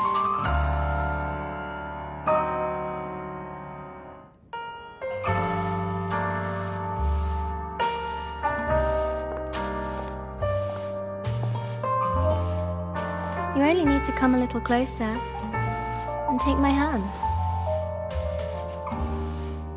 Our lives can trade places. No more pain, only warmth and bliss. The curtain's about to fall, and the choice is yours.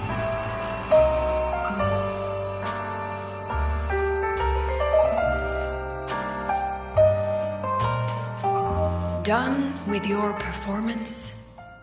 All that noise for one purpose. The same trick you used on Savi.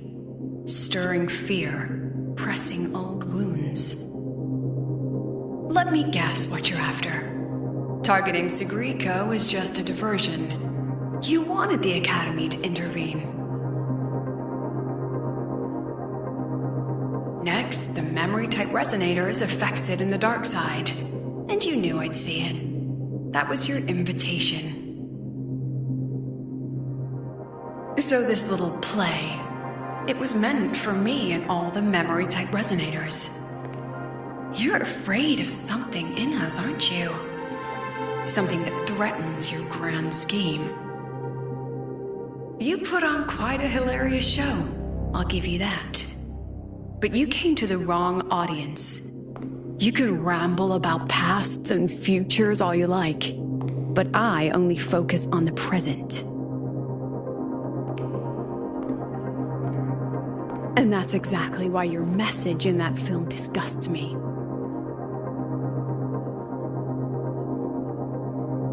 I don't deny the doubt, the struggle, or the pain we face in our search. Every soul in Star Torch Academy has endured those. But the weight of civilization demands shoulders to bear it. And we, right from the beginning, are a flock, walking willingly toward our own end. If the campfire's dying out, then these lambs you mock will burn themselves, just to walk one more mile before the final breath. No glory sought, no remembrance needed. We'll lie down here, leaving not a trace.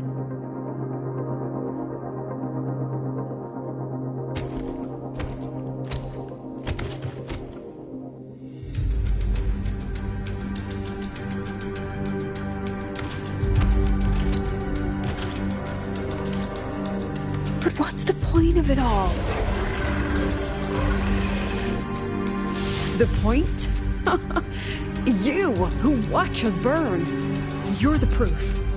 You and everyone behind you. That's our meaning.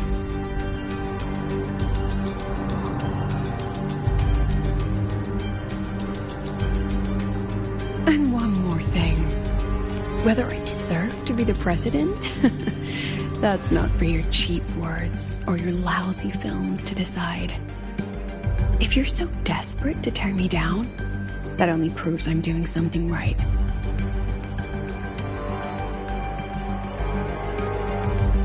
Tell me, who's the real desperate one here?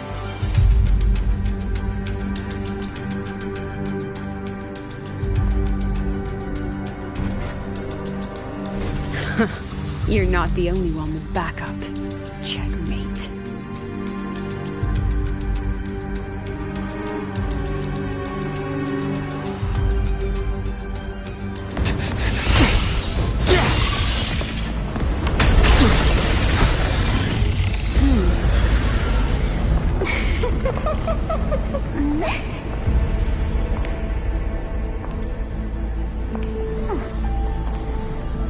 You're here.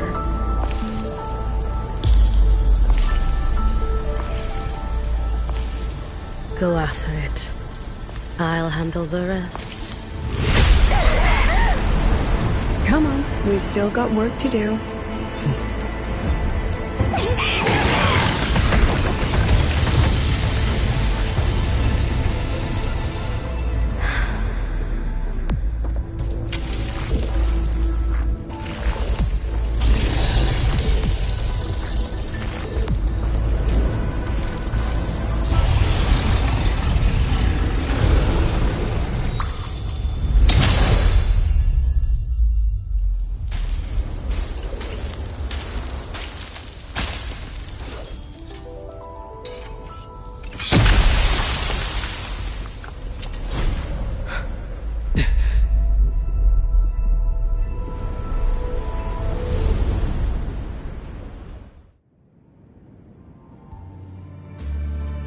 Stay sharp, Rover.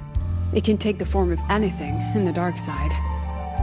There's only one passage here. It must still be around. Stay close.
No sign of it here either. Let's split up. I'll check this room. You take the one before.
No sign of it here either.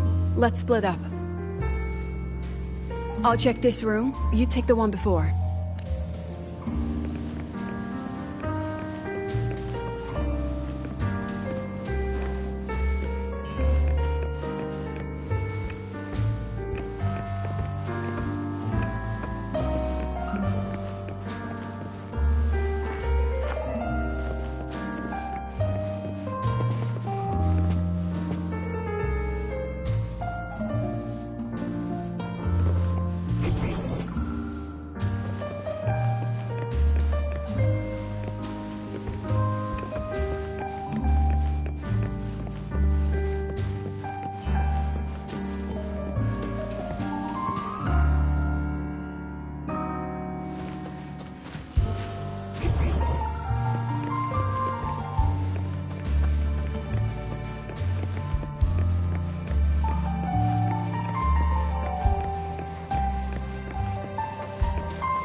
Told you. It's checkmate this time.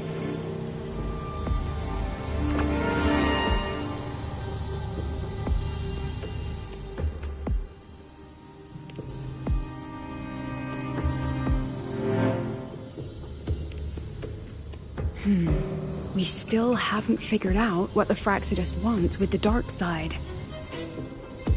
For now, this little one's our only lead. Let me try reading its memory first.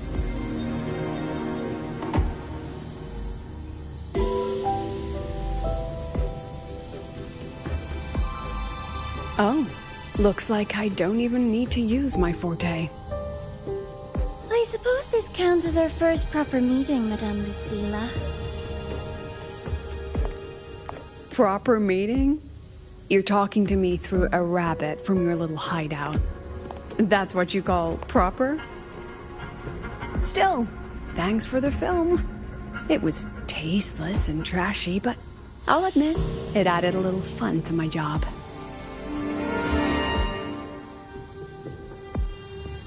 You knew I'd catch this rabbit from the start. And didn't you already know it was a trap meant for you? We both have what the other wants. What are you trying to do in the Highroy? As an educator, you of all people should know better. Finding the answer is the asker's job, you know?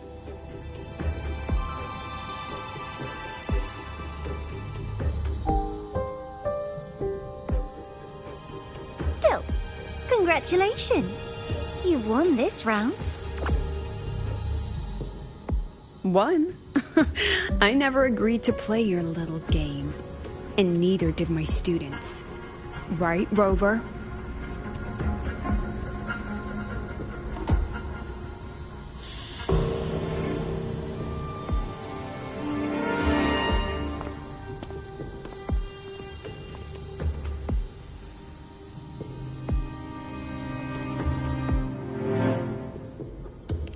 Flattering myself? That hurts. I worked very hard setting up those trials for you.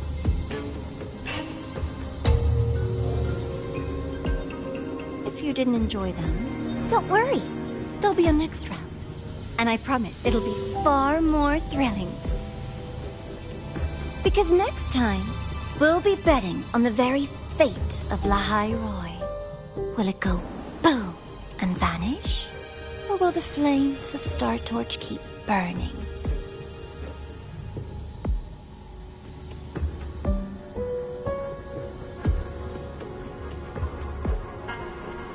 I can't wait. Truly, I can't wait for our next meeting.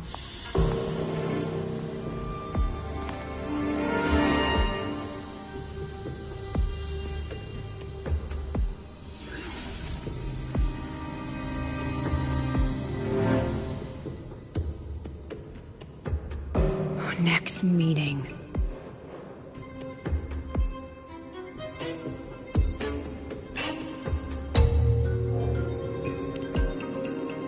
It's all right. At least we dealt with the source of the dark side's anomaly.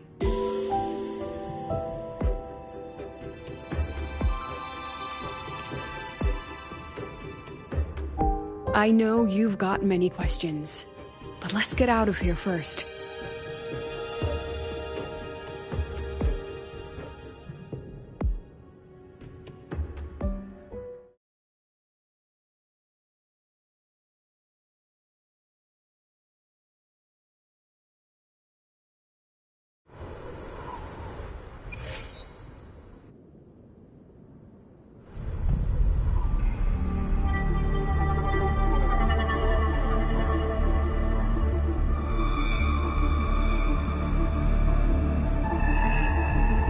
You said the things in the dark side wouldn't hurt them.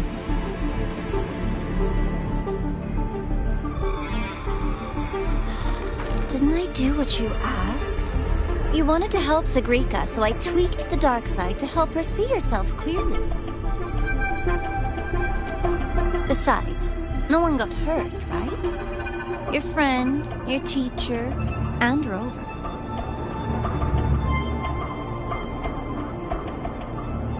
I should thank you, actually. You helped me finish an experiment. Experiment? The opposite of the void. How far can memory-type resonators go before its power consumes them? And what other tricks is this petty academy hiding? A Miko wielding a sword? Come, my sweet darling. We've still got much to do.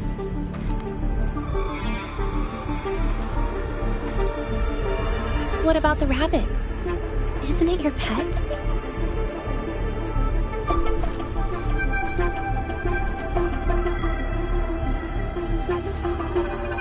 We don't keep trash, we dump it.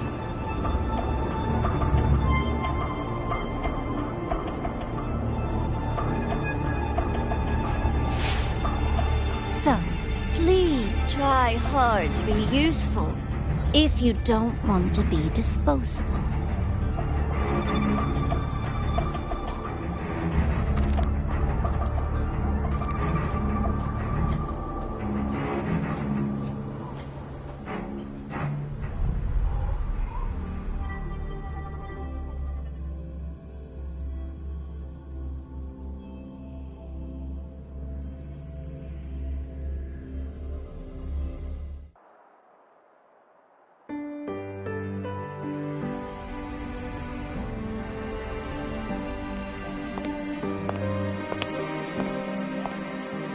Sorry, Rover.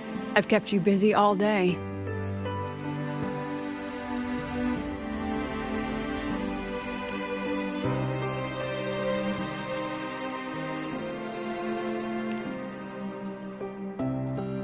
From the moment you came to me, you already knew this was a trap set by the Fraxidus. Yet, you planned to walk right into it. All in a day's work for your president. Besides, it worked out pretty well, don't you think?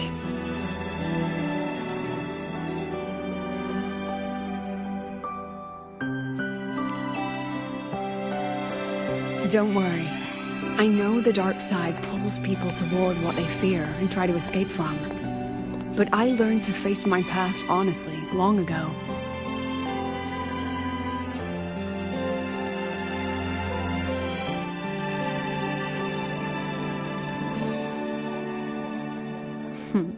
You want to know? Didn't you say you wanted to introduce a new course? Star Torch guidelines, from strangers to confidants? Students and teachers should get to know each other, right? Maybe this counts as our first class. I really set myself up for that one. Well, before I turned 20, I couldn't tell which memories were mine and which belonged to the ones I had read. As I absorbed more and more of them, I saw too many births and deaths. I started to feel how small and ignorant I really was. That's exactly what the dark side preyed on. It then recreated the predicament I once lived through. The Fraxidus was questioning me, the representative of Star Torch Academy.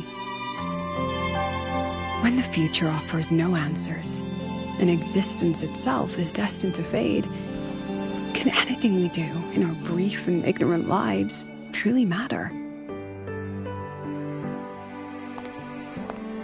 As a student of Star Torch Academy, what do you think, Rover?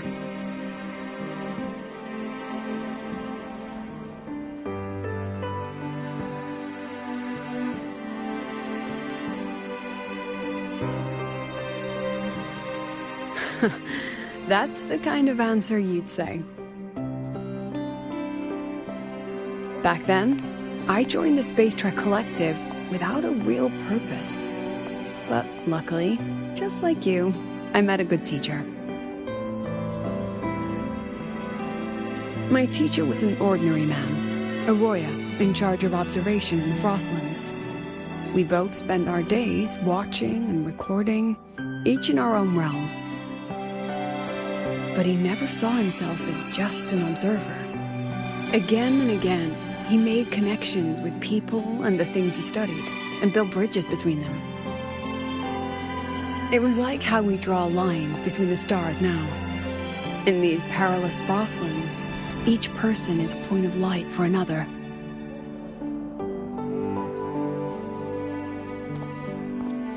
Maybe I used to stand too high, never stooping to feel the emotions in those memories. The ones that needed time to settle for an ordinary person. When I revisited the memories I once read, I realized they all shared one thing in common. Everyone spends their whole life searching for answers. And it's those very answers that give meaning to our journey toward the future, even if we might find nothing in the end.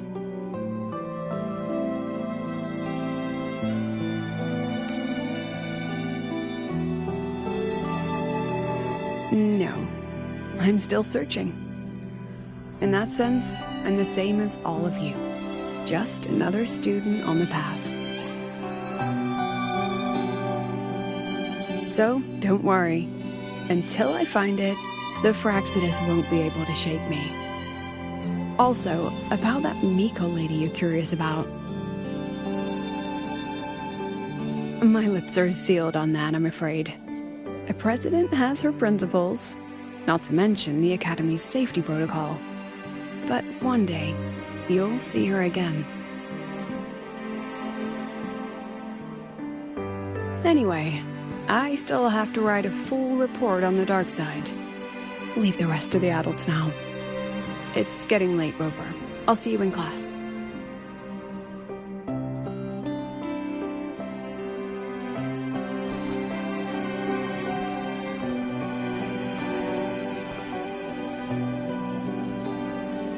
Has this game truly ended?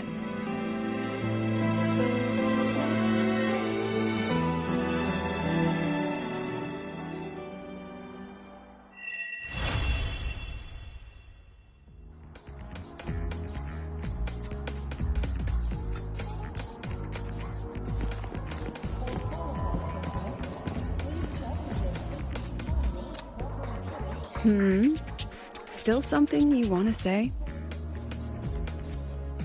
Oh, but Star Torch Guidelines from Strangers to Confidants is designed for both teachers and students, isn't it? If you want to hear mine, you'll have to share your stories before coming to Lahairoi first.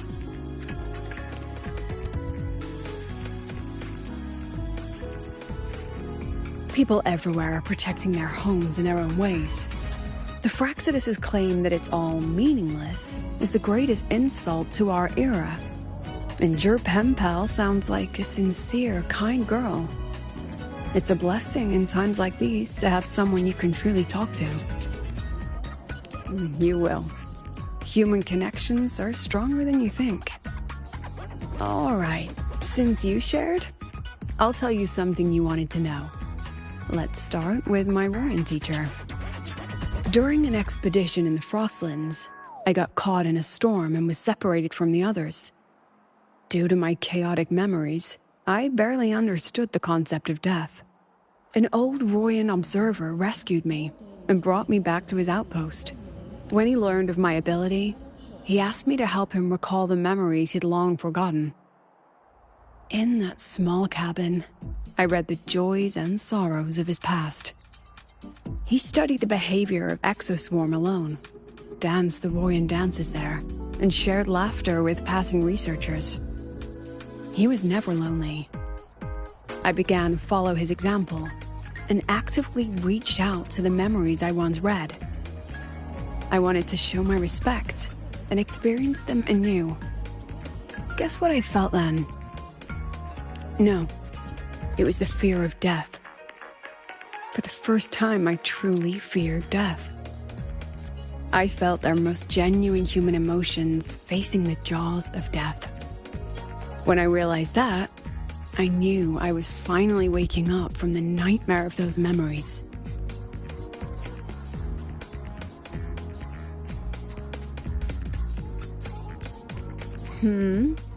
Still something you want? Oh, but Star Torch Guide, if you want to hear mine, you'll have to share your stories before coming to Lahairoi first. I've only read about Renacida in textbooks. Their culture of living alongside echoes reminds me a bit of the Roya. If I ever get the chance, I'd love to visit there and hear their bards perform in person. Alright, since you shared, I'll tell you something you wanted to know.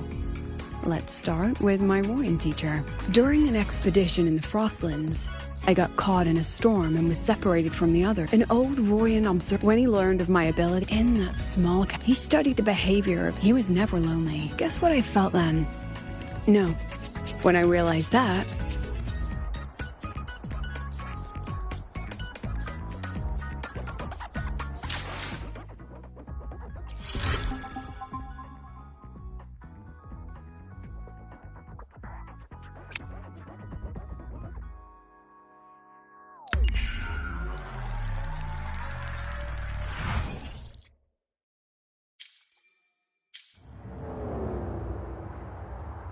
Qualified symphonist, please check that your frequency monitor is properly.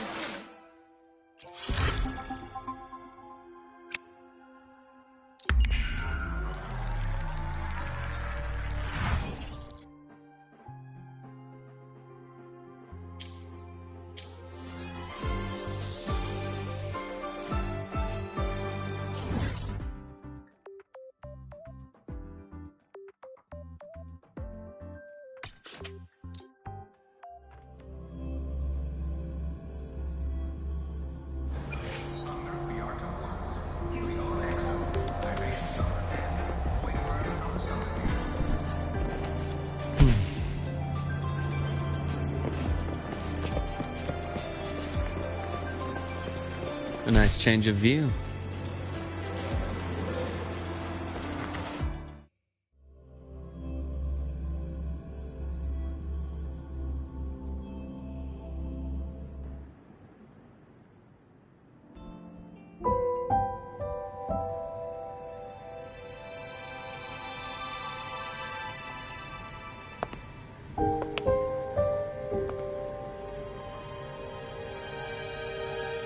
It's just the two of us now. No need for all the formality, Hiyuki.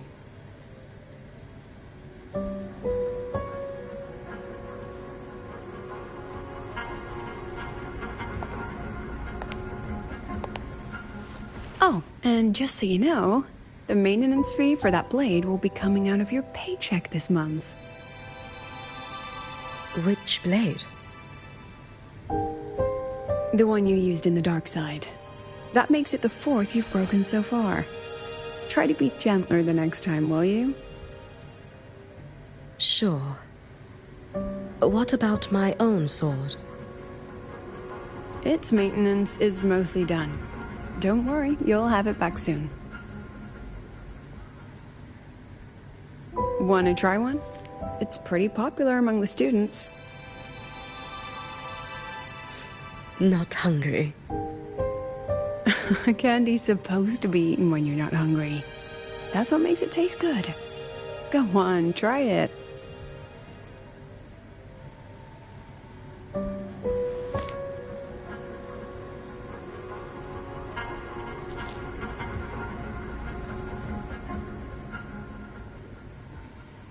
Have you swallowed it? Mm-hmm. A bit sour, and my tongue's tingling. Not my favorite. Huh. No reaction at all. That's odd. When Sigrika and the others ate theirs, they... What? You're no fun.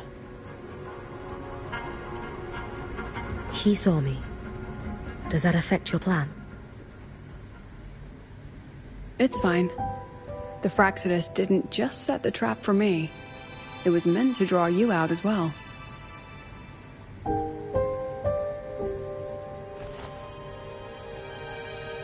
They've noticed your existence. I'm sorry for keeping you confined, for trying to hide your power. In the end, it still came to light. We both knew this day would come sooner or later. So, would you consider moving back to the academy for now? If anything happens, you can respond right away. The Fraxidus went to great lengths to tamper with the dark side, but it poses a little actual threat to the academy. At worst, this anomaly might be tied to the power of the Threnodian too. It seems they're already preparing their next phase. What do you need me to do?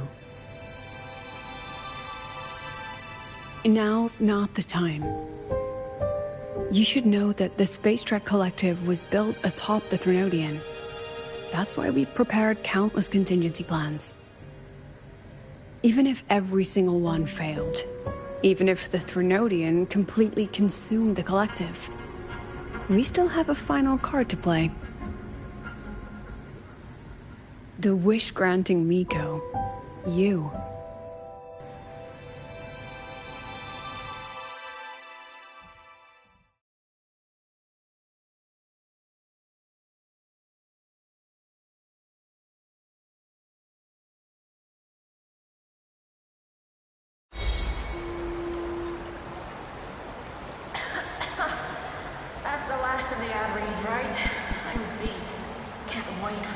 after work. Hey, is this thing still on?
What are you looking at? Ah, there you are. Nothing really. I've just been wondering if I wanted to land another astronomical investment to study all the exoswarm coming off this giant mech. What kind of pitch would it take to make every major player in Solaris nod along and funnel credits into my pocket year after year? Have you figured it out? Not yet. My conscience won't let me think that far. Luckily, the man who can figure it out is back.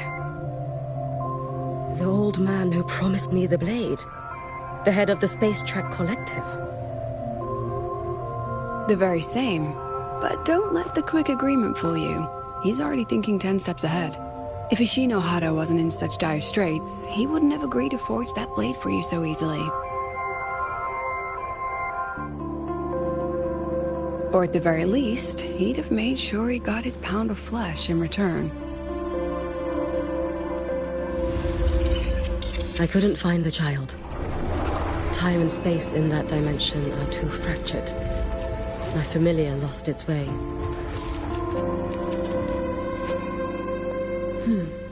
Then we need something that can hold out longer. A better way to search? Void matter reactivity has been high lately. A clear sign to follow would be best. That child is the Exostrider's resonator. There's no clearer sign than that. Looks like it's time the Exostrider was reactivated. When that happens, whether you're an annoying adult or the one meant to pilot it, I'm sure everyone will be on board, don't you think? Oh, what if we used footage of the Exostrider activating to pitch for funding? And the confidentiality agreements? No sympathy for my chronic funding anxiety?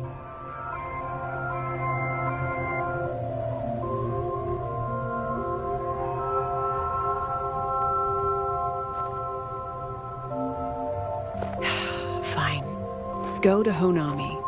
I already approved your leave of absence. Why? To test the blade?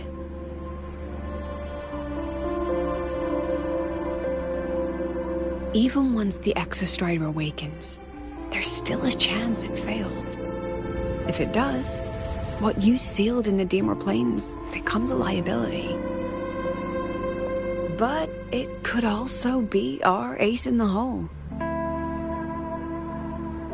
So, before I give you the thankless task of guarding those planes, go deal with matters of the heart first. Understood. I will return in 1 day. Take 2. Give yourself a day to look around.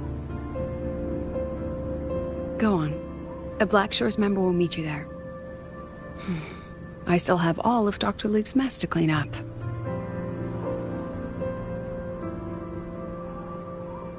Understood. I am at your call should you require it.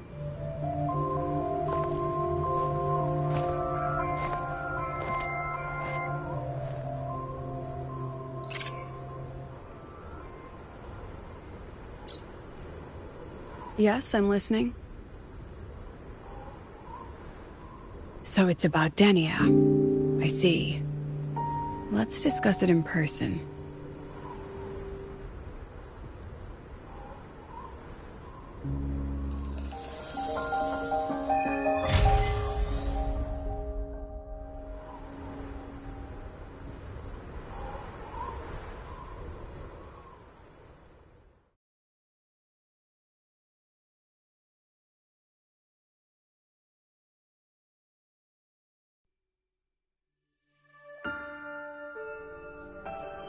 Lady Miko, can you hear me? Yes. You may call me Hiyuki. Understood, Lady Hiyuki.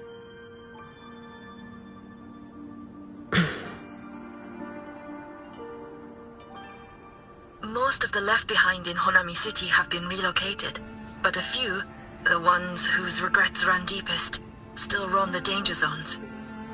Their unfulfilled desires concentrate the Lament's power. An incident just waiting to happen. With you here, I feel better about the situation. We didn't expect you to take this on yourself. Protecting Honami is the duty of the Miko of Flaming Sakura. I thank you for your support. Actually, I have a favor to ask. Oh, is it about Gyokuro, the former Miko? We've already found traces that may belong to her, but nothing we can confirm yet. We're in the process of narrowing down her location. As soon as we learn anything, you'll be the first to know. I am in your debt. Oh, it's nothing. If it weren't for you back then, I would have... Anyway, I'll leave this area to you. You can rely on me. Was there something else you wanted to say? Nothing, Lady Hiyuki. It's just... Thank you for everything you do. Goodbye.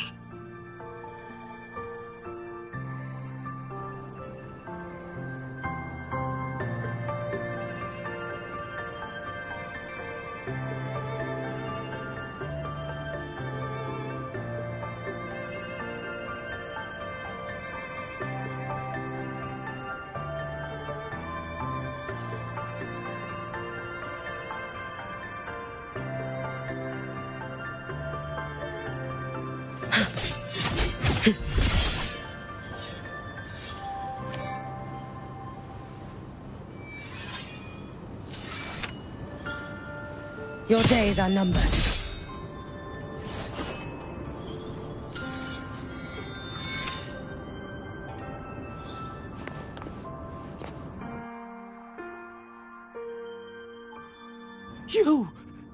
You are... Yes.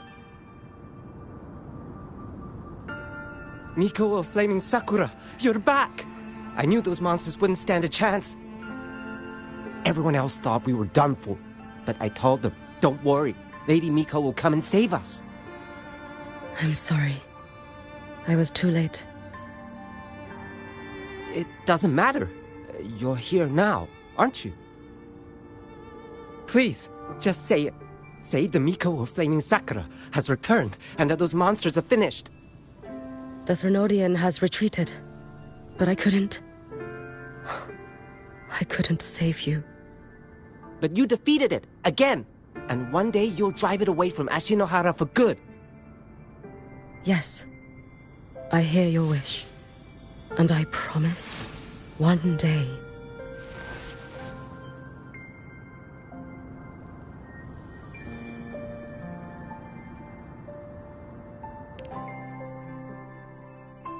I failed their hopes. No matter how many times we drive it back, the Threnodian always returns. When will we be freed from this nightmare Ashinohara?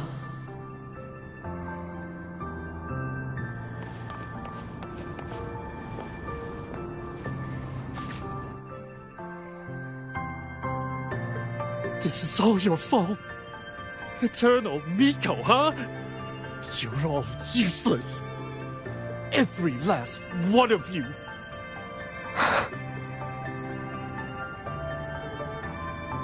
How do you even dare show your face in Hunhami?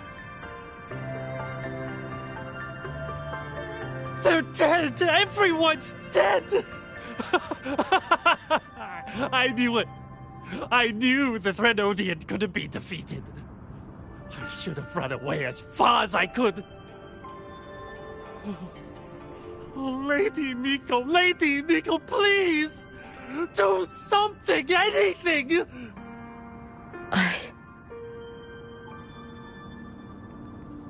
Powerful people like you won't die even if you lose. What about us? What about ordinary people? Just wait to be torn apart? I knew you couldn't hold the line. I knew it couldn't be killed, but how do we go on from here? Lady Miko, heroes, tell me, what should we do? If you need someone to hate, let it be me. It's all right. Place all your pain, all your resentment upon me. May your soul be granted a moment of peace.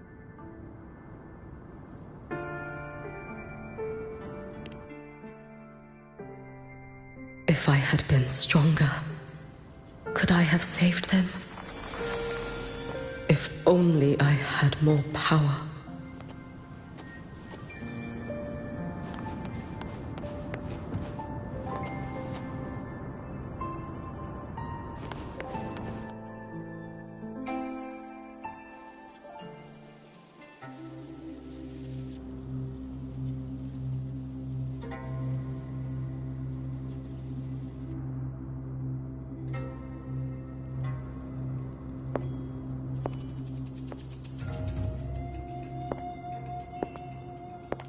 Lady Miko? Are you the Lady Miko?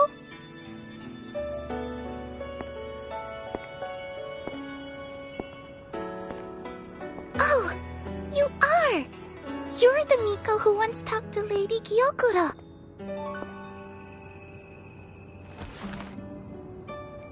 She told me about you. She said you're her most treasured family, just like my big sister and I. Your name is... it's... Hiyuki. Yes! Hiyuki! That's it! Such a pretty name, just like Lady Gyokura's. My sister said if I hid here and prayed with all my heart, Lady Miko would come and save us. So... I've been waiting.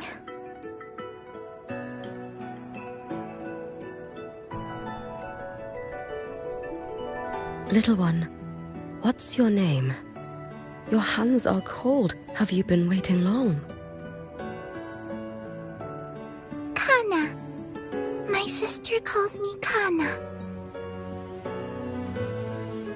Lady Miko, you're finally here. But my sister... she...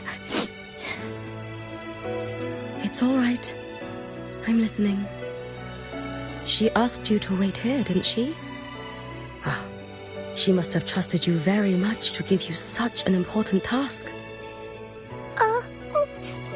Task? If not for you, I would never have found this place. You did well, Kana. You completed your task perfectly.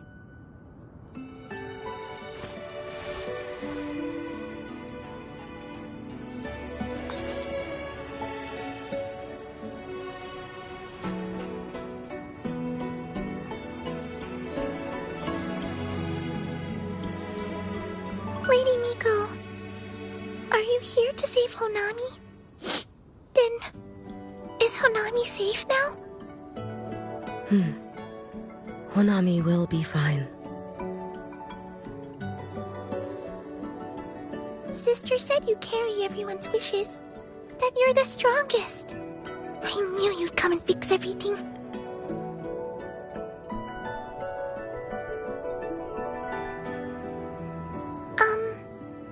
Lady Miko, can you help me find my sister? Of course. We'll both get to see our sisters again soon.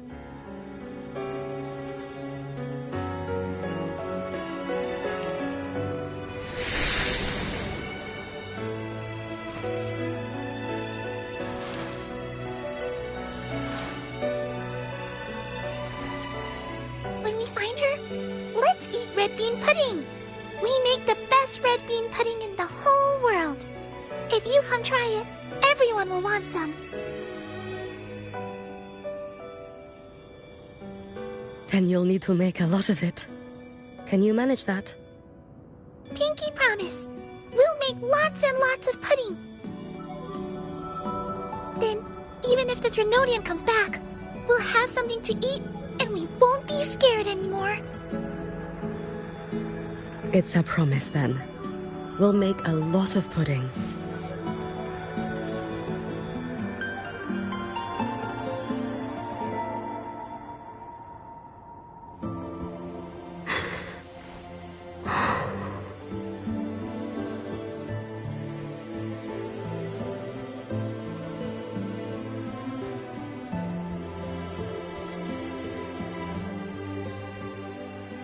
Red bean pudding. Gyokuro always did have a weakness for sweets like that. This time, will I find her traces and truly set her free?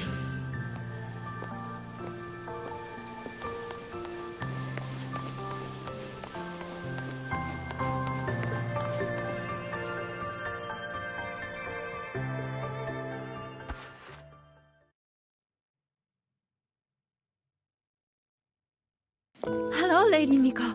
I've been waiting for you a very long time. My final wish was simply to see you one last time. Your final wish? Yes, it's all right. I know I'm dead. I know I'm what they call a left behind now.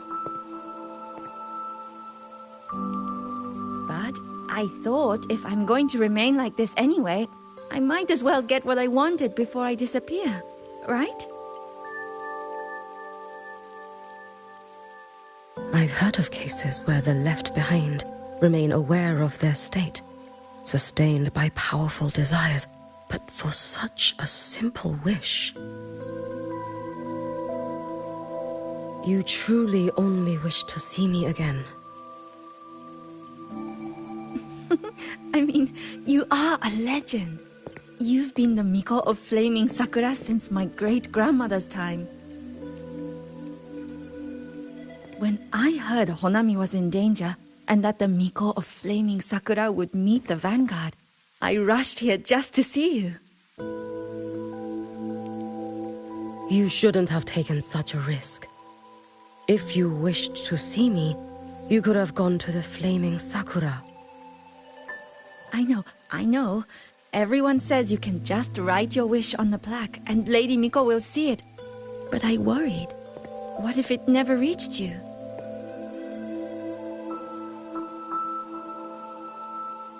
So I came all this way to make the wish in person. I wanted to see whether it would come true.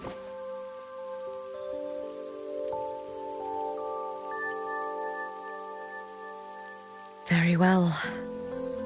Then tell me, what is your true wish?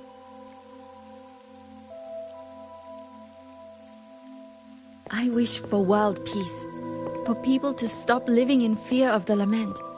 I want everyone to survive it. Lady Miko, my wish is that there will never be another Miko of Flaming Sakura.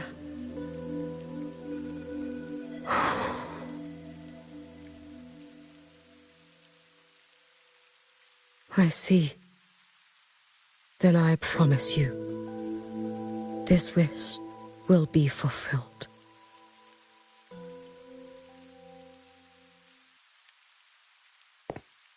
I know it will.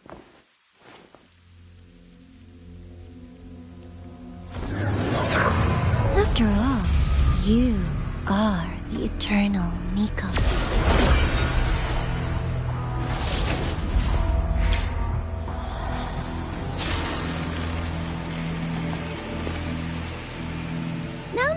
No need for that, Lady Miko.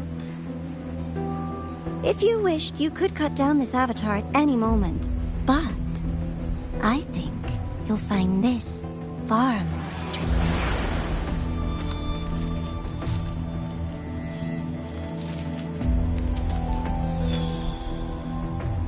Gyokuro's Shiratori.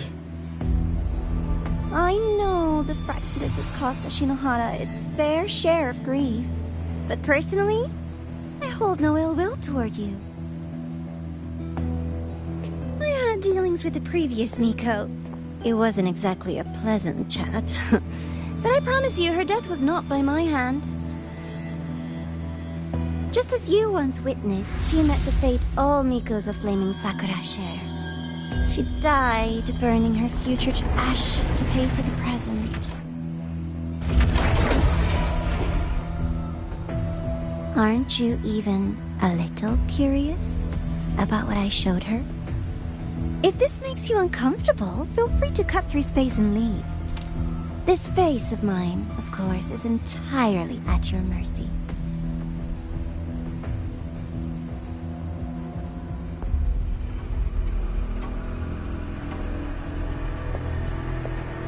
No need to dull my blade.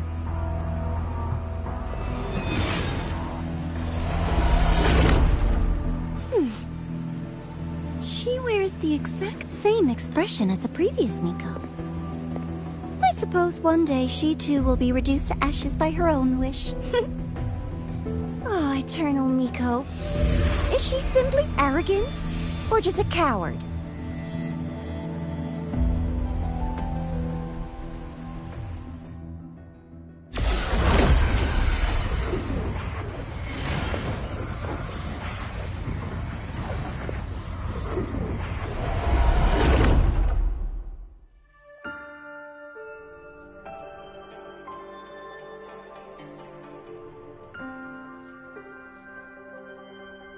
A peaceful Honami.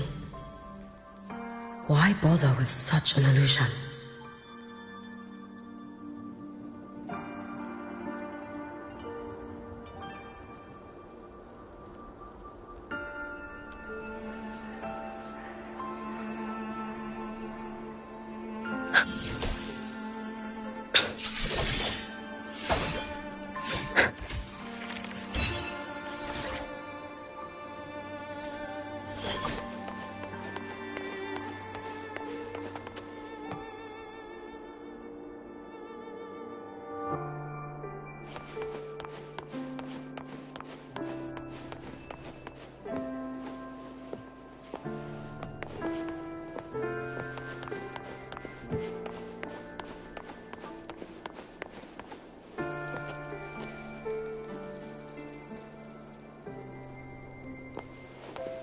Gyokuro.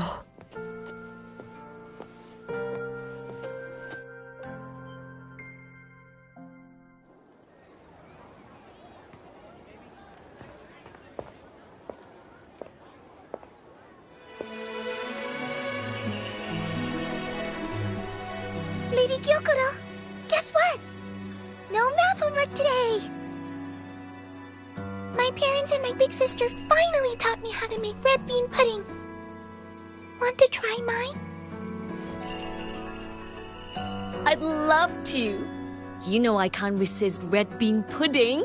Wouldn't miss your special batch for the world, Kana-chan. Yay! I'll go make it right now.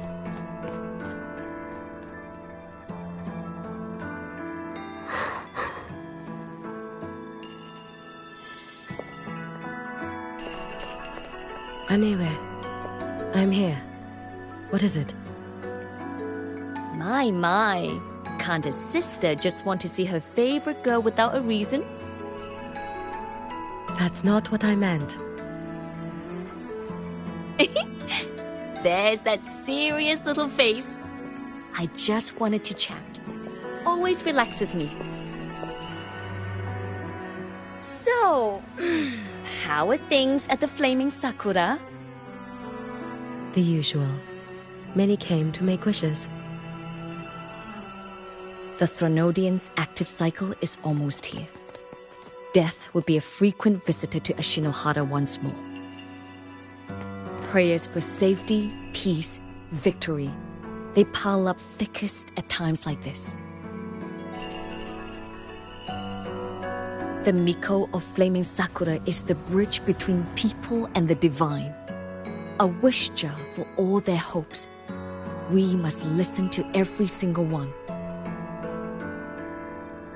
Lately, I've been hearing you ring the sutsu.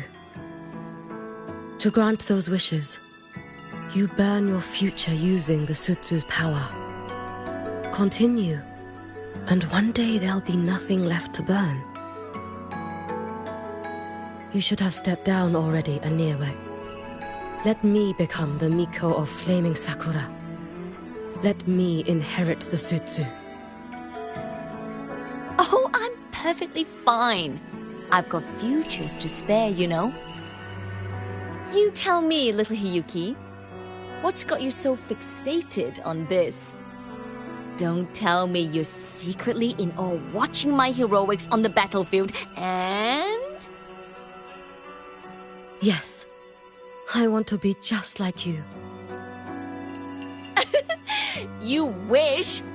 You're 100 years too early for that, you little blockhead. Enough about the sutsu. Stay and have some pudding with me instead. I know a wonderful little shop. Always practicing archery under that sakura tree. What a bore! A girl your age should be out living a little. Here we go again. You know I don't care about any of that. I'm going back. You sure? Come on! Consider granting your big sister's wish. I only came because you called. I put my work on hold. I can't stay too long. Besides, I don't like red bean pudding. Huh? I keep forgetting you have the world's most boring palate. What a shame. I'll just have to enjoy all by my lonesome then.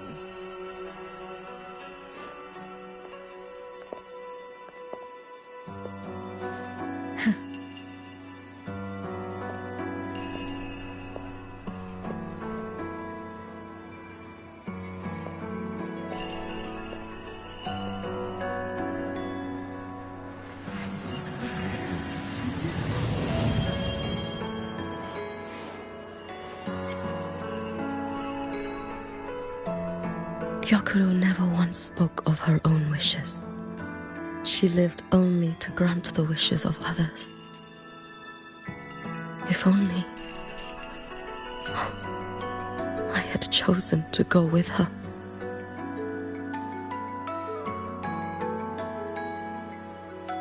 I should go there. One more look will be enough.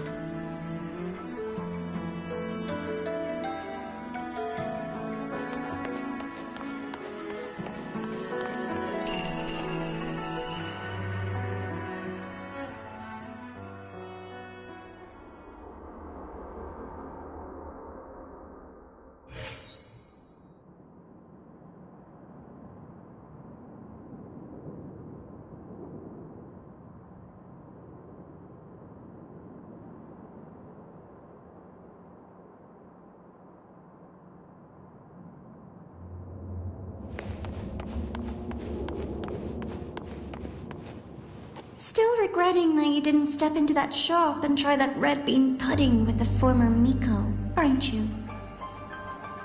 What's your point? The peaceful streets of Honami, the sweetness of red bean pudding. You know none of it is real. The illusion didn't deceive you, Miko of Flaming Sakura. You were the one who deceived yourself. Desperate to play pretend? Why not commit? Please, this performance is only beginning. Miko of Flaming Sakura, do not forget the regret you carried here. You never forgot the lives you failed to save, nor their final, fading cries.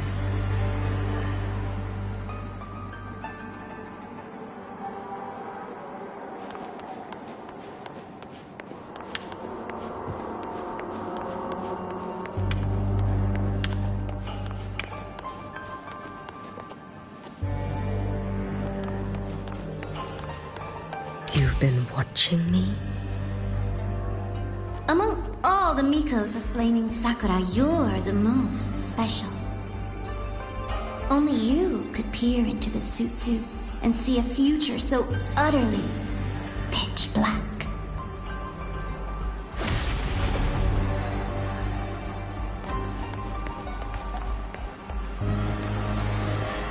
This is... Oh, you've heard the stories, of course. But none of them know what Rover really endured to reach this point.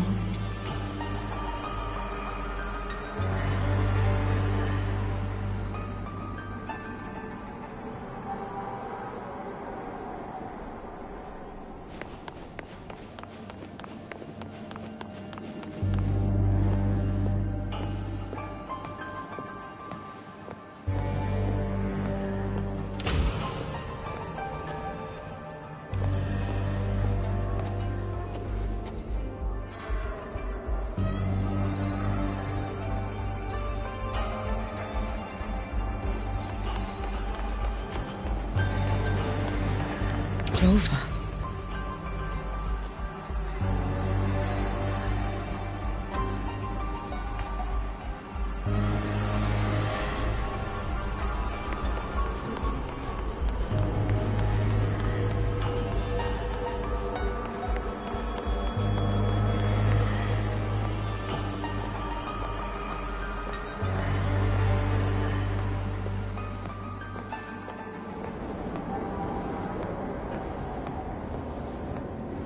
This is...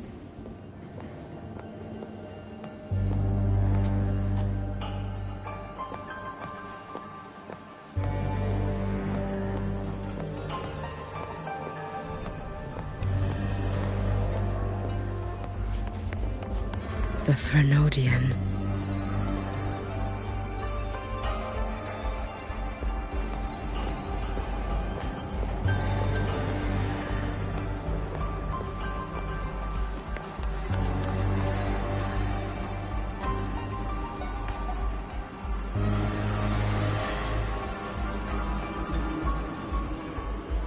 Go on.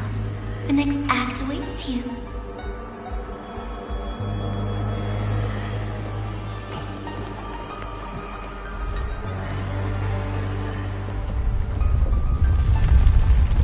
Don't waver now, Hiyuki.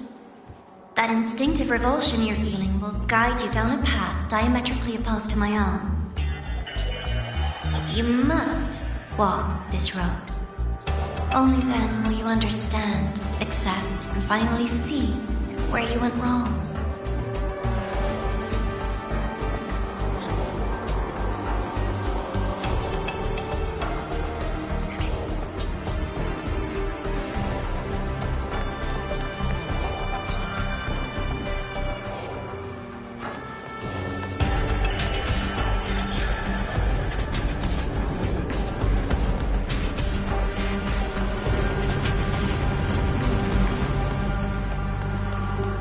Just as you suspected, both Jinjo and Honami once lay beneath the Threnodian's shadow.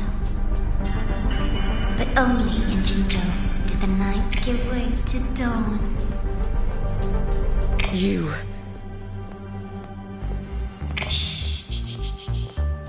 I would never deny their achievements or hide the price they paid. That is their pride. And likewise, I would never deceive your eyes. Rover, did he truly consume a Thermodian power?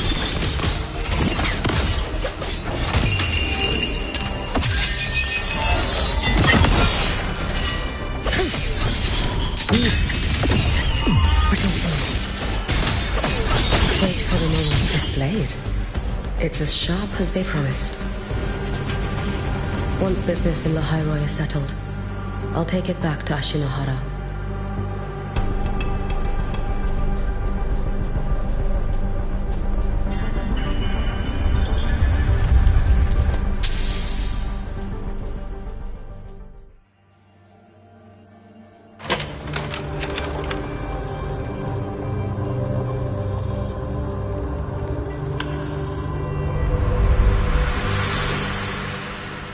You needn't doubt. This is, in fact, my ploy for you. What else would you call laying the very path you've dreaded most bare before your feet? Keep walking. The way forward is the only way left.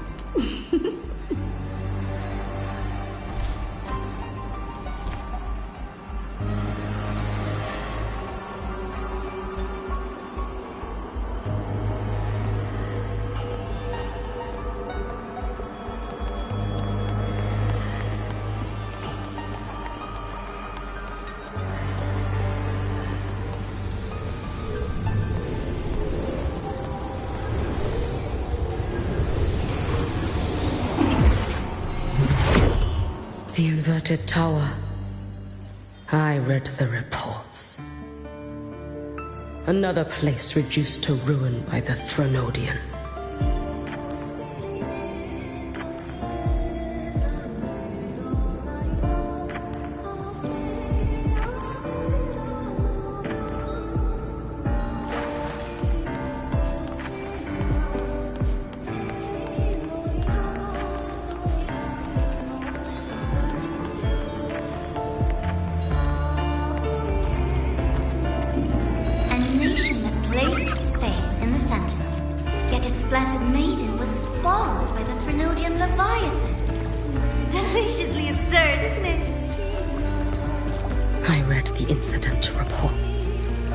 It was the Threnodian scheme. Obvious enough. And from it, I obtained the precise counterweight to tip the scales. The power of assimilation. Precisely. After all, isn't that blessed maiden living proof? Proof that harnessing the Threnodian's power is a viable path. Is this full of Imperator? As you know, even a sentinel can't be a crutch for humanity forever.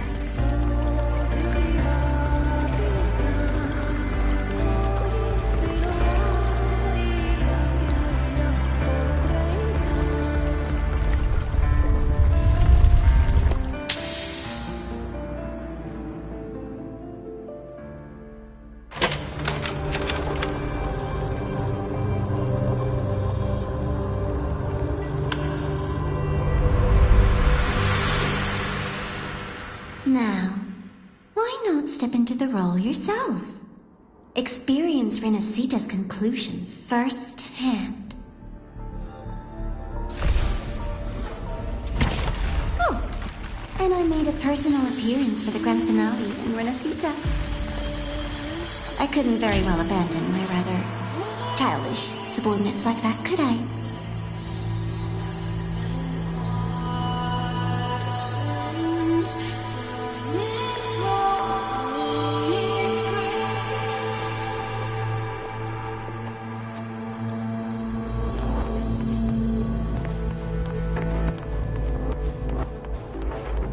A light so blinding it lays bare all the film.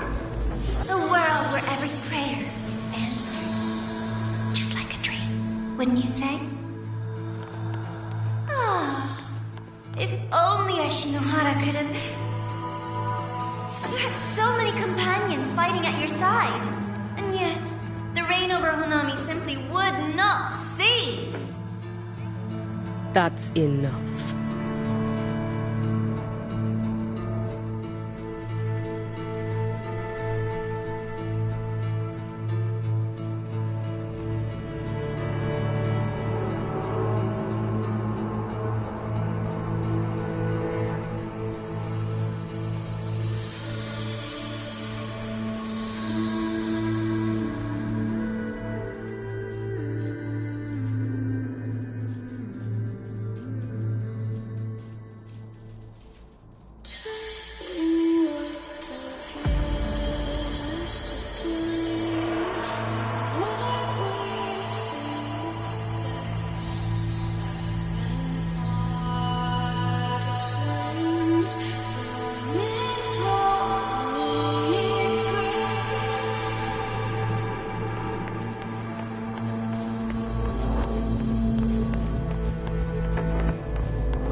Every single time, he succeeded in saving them. If only I could have... Ashinohara. Am I envious of what he has achieved?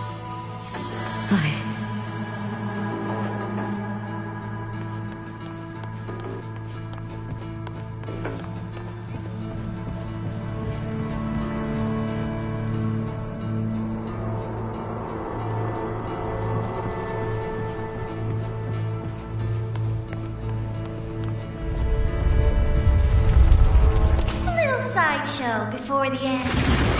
You don't mind, do you? Lend me a strength.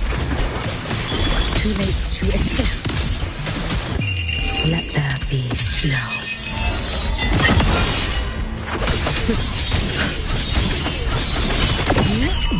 Brittle. So persistent.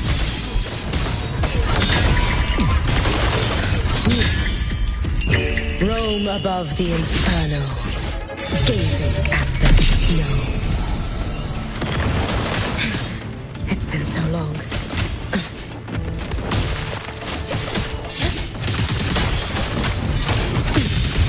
Worry not for me. Take your final dive into America.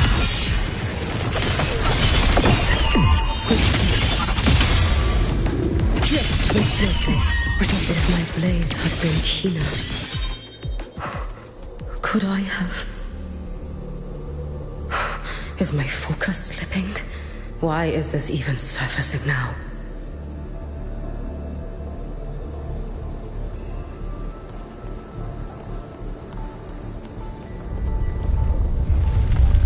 Take your time. We're almost at the finale.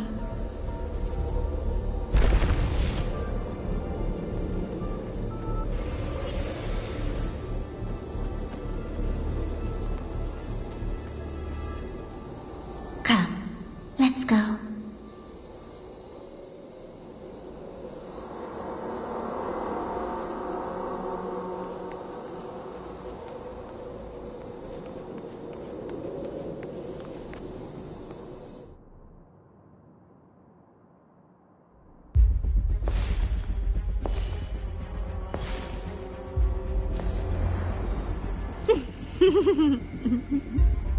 Thoughts on the show?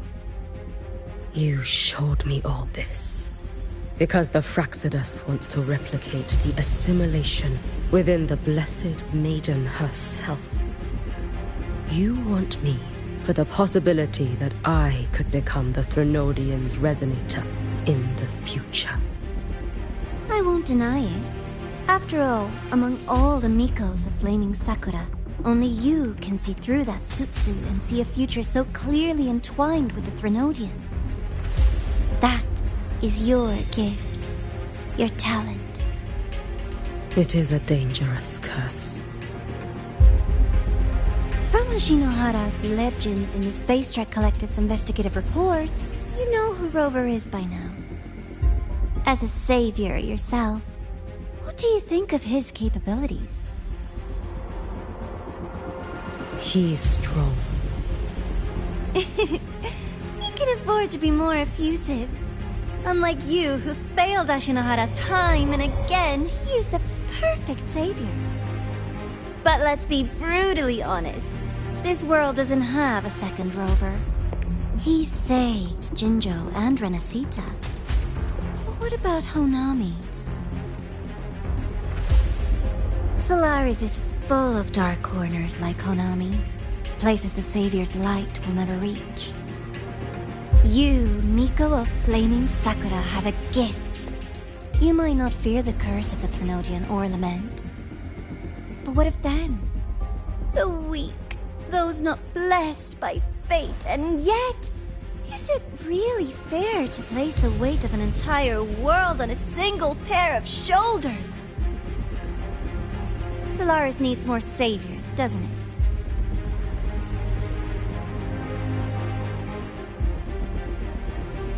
I'm just using the Threnodian to bring more of them into this world. You mean you want to use its power the way Rover once did? I've tried before, but a miracle like Fleur-de-Lis requires a billion coincidences. And Mia? Nothing but the delusional ravings of Leviathan. Even the one that appeared in Renacita at the end was just a hollow, mute shell. But with your help, everything changes. You could wield the Threnodian's power just as Rover did. Honami would not be a ruin, and Ashinohara would finally have its true savior. I have to admit, your proposition is tempting. I desire vengeance against the Threnodian. That is why I seek greater strength. I stayed in Lahairoi to forge a blade sharp enough to kill it. But I will not discard my dignity as a human for it. I will not become the very horror I hate. Not even for retribution. You stand on Honami's soil. You stand on a graveyard of millions. Go on. Ask them if your dignity as a human matters. I think they tell you that simply staying alive is what matters. Eternal Miko, you know your limits. You've crawled through countless defeats, barely protecting Ashinohara from the Threnodian's assault. But what of the future? You are no savior like him. When you fall, who will take up the Sutsu? Who will walk this lonely, futile path next?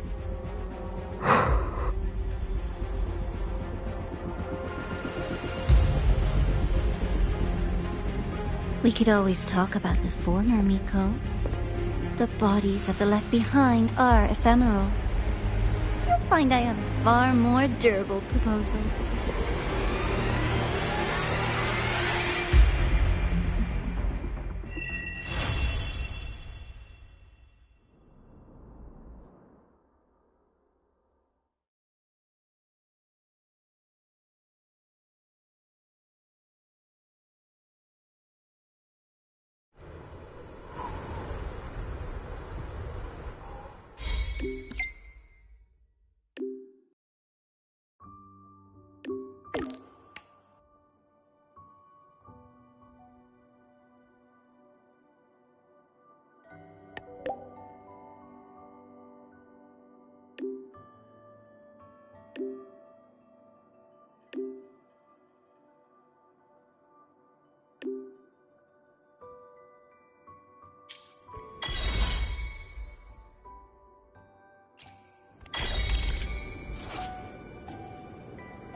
Candy? It's a new flavor. Sigrika and Linné suggested it. Great for lifting spirits.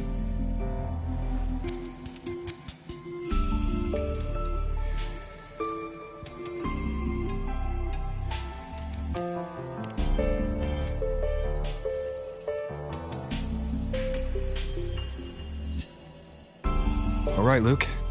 What's the word on this Exostrider plan? My conversation with Lucilla went well. She's on your side. Your showing during the Dark Side incident also helped speed up the Academy's internal review. That said, you've been a student here for less than a year. You'll need the Space Trek Collective's approval to officially activate the Exostrider. Their biggest financial backer is the new Federation. And of course, they answer to an entire board of investors.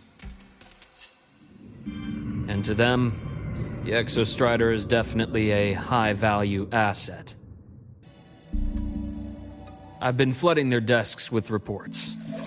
Your Academy investigation record, your latest test scores from Abel College, and a full physical adaptability eval I wrote myself. And were they rejected? We got a meeting. But when that much money's involved, conflicts of interest make everything move very slowly. Unlike Jinzhou or Rinasida, they've got far too many cooks in the kitchen. I'm worried we don't have that kind of time. Exactly, which is why we're going to strike first. Besides, things have changed. It all comes down to this guy. This is Chase, head of the Space Trek Collective. He just got back to Lahai on a Triumph avionics ship from the new Federation. President Lucilla, Professor Mornier, and I have all put in a good word. You'll be meeting him at the Research Institute.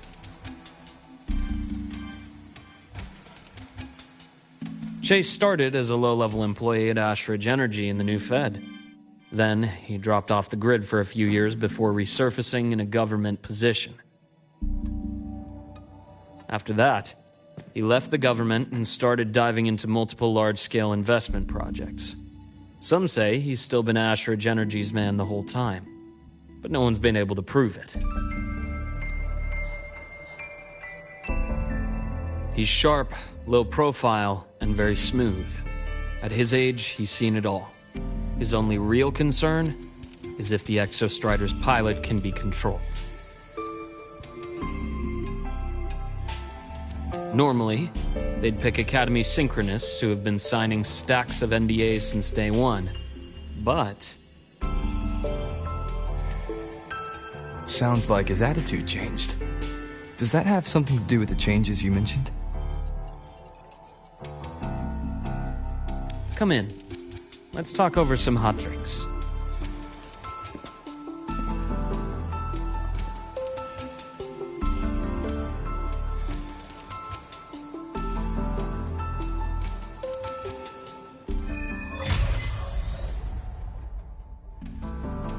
I heard Lucilla asked for your help after the ceremony. How did it feel working with her? Well, at first she was pretty dominant, steering the conversation the whole time.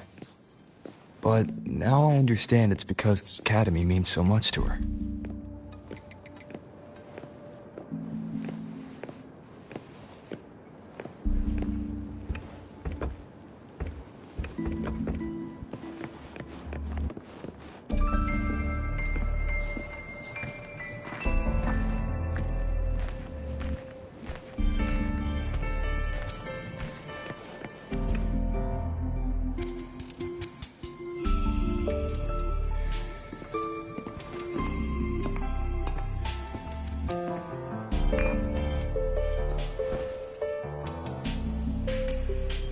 Based on your intel, the reactor core has been returned.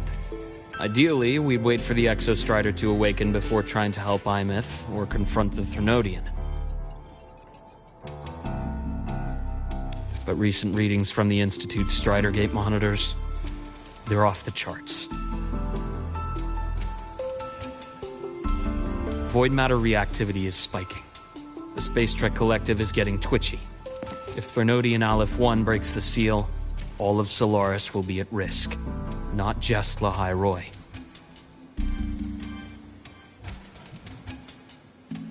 Now, the Collective didn't establish itself here without binders full of contingencies for a Threnodian event. Problem is, every one of those plans would scorch decades of scientific progress. Which, in our case, actually gives us some leverage. Enough to have a real conversation with their head. Then I'll convince him.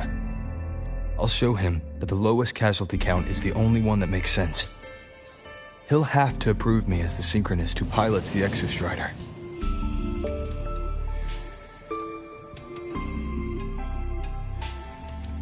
Luke, you mentioned you have contacts in the Black Shores. And this workspace of yours, it's secure, right? Guaranteed. What are you thinking? Lahai Roy is closed off from the outside world.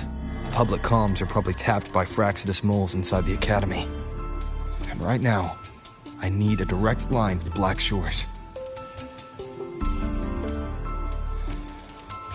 I see. Give me a moment. I'll establish the link and leave the rest to you.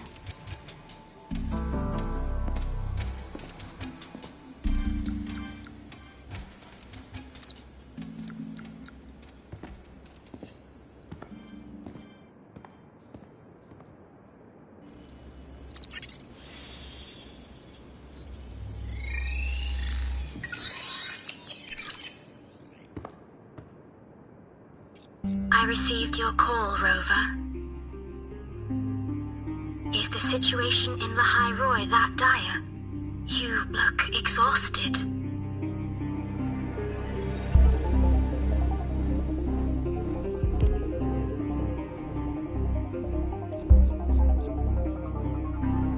My frequency loss has been resolved. But Lahai Roy is under imminent Threnodian threat. I need your help, Shorekeeper. Understood. For this purpose, both I and the Black Shores exist.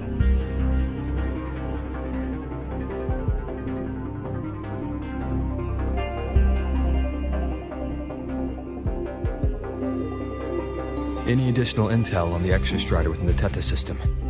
Verified or not, I need everything you have.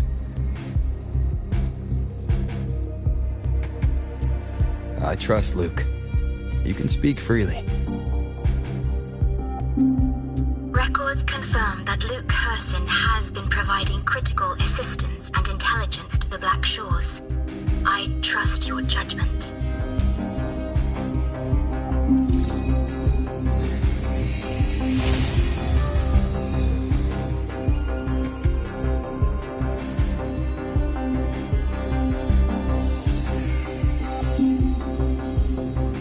After the founding of Star Torch Academy, most information fell under their seal of secrecy. However, in its early days, you mediated negotiations between the Academy and the Roya. Through that process, the Black Shores gained partial access to certain archived insights. The Space Trek Collective fears that due to the Exoswarm's division, the Exostrider, even upon awakening, might not have enough power to face the Threnodian. This concern led to the Augmented Resonance Initiative, the Synchronists. Observing how Sentinels work with their resonators, they theorized that the Exostrider, sharing similarities, could amplify its power through a resonator as well. However, considering your link with the Exostrider, the Tether system does not recommend this method.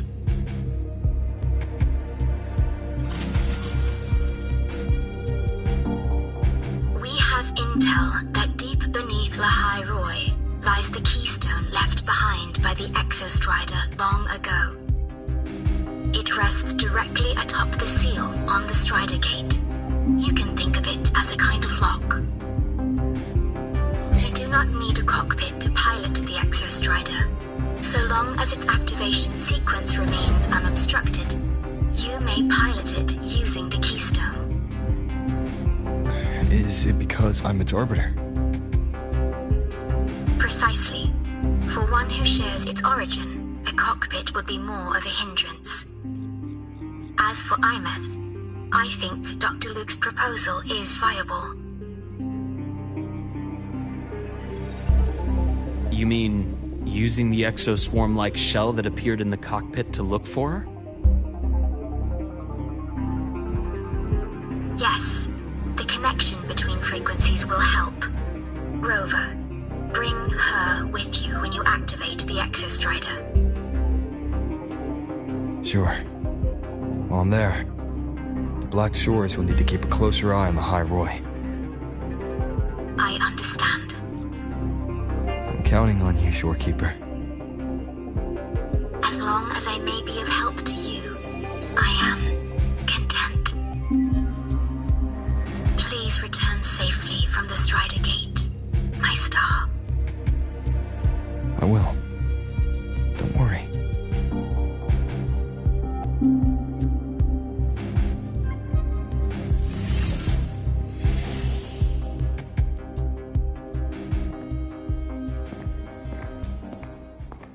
I'll inform Lucilla. Take your time finishing that drink before you head out.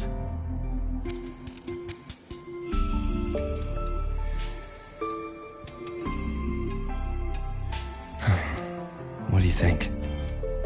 I'm about to ask a man to sign off on a crazy plan, and I can't even promise him it'll work.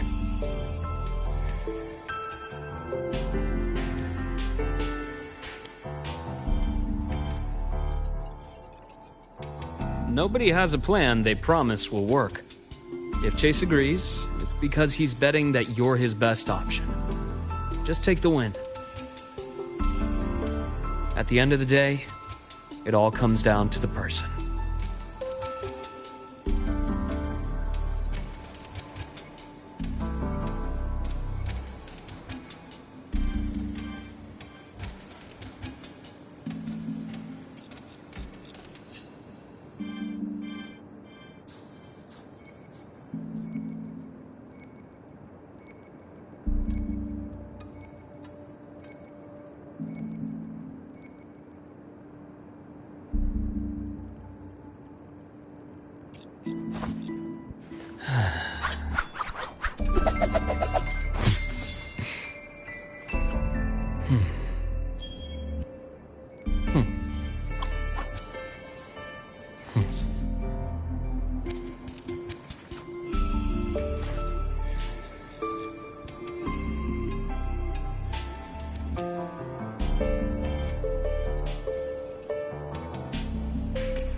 Why do we have to pay for the food we developed ourselves? Relax.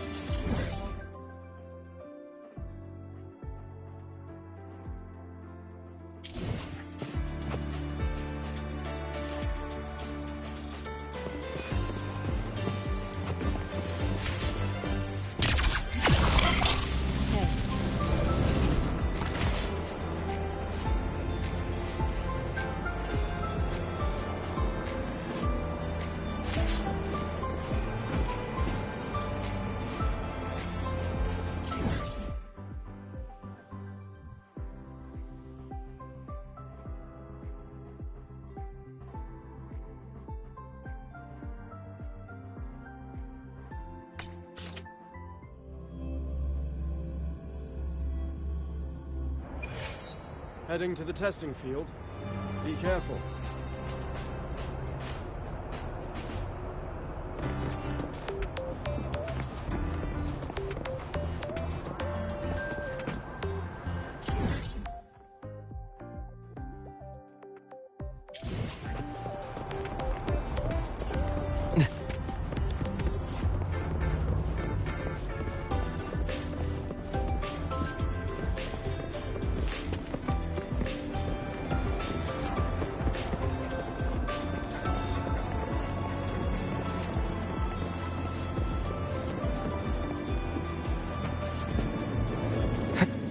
A nice change of view.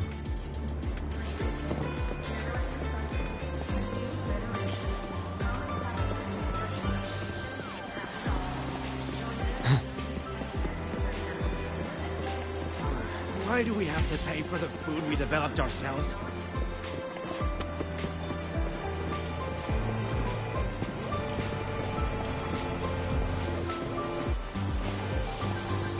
Hey, do you know the girl who always shows up? Oh, is that...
Mr. Chase, this is the student I mentioned, Rover. Our best hope for piloting the Exostrider. Save the intro, President Lucilla. We've met before.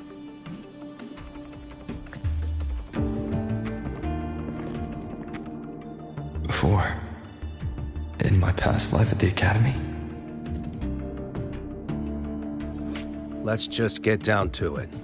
The Threnodian Aleph-1 situation is deteriorating. We're running out of time. I wanted to wait for the Exostrider's self-regeneration to finish, but the clock has run out on that one. So tell me, Rover, why do you want to pilot the Exostrider? What's the play? To find Imeth and put down the Threnodian. Imeth. Name rings a bell. The one with the high sync rate. Her disappearance was a real loss for us.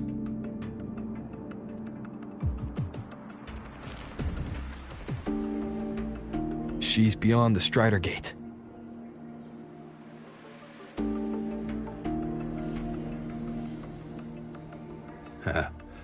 I see how it is. But finding one person in a goddamn interdimensional haystack, not so easy. You understand our position. The Threnodian is our priority.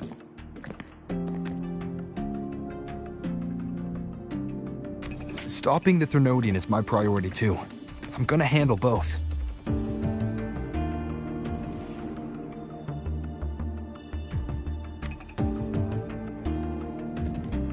Look, we have the same objective. So, like you said, let's just get down to it. If void matter erupts, Lahai Roy is ground zero. Every one of your projects will take a hit.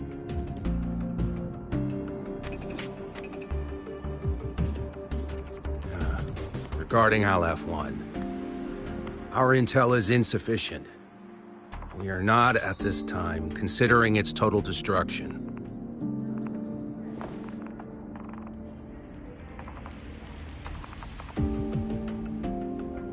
What we need is for the Exostrider to reinforce the seal on the Strider Gate.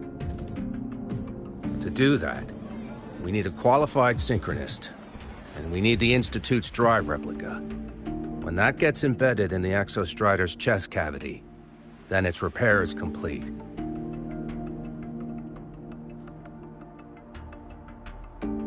Right now, the replica is in its final phase of development. We're still missing critical data. A drive replica. Is that what you're building from the fallen reactor drive after Helios was launched? Correct. It's based on the original drive's framework. You had a hand to play in that. You made sure Helios got launched. To complete the drive replica, we require precise data from the exostrider operating in high concentrations of void matter and environmental readings from inside the Threnodian. Without them, we can't guarantee the exostrider can resist Aleph-1's corruption. Here's the verdict. On behalf of the Space Trek Collective, I authorize you to pilot the exostrider.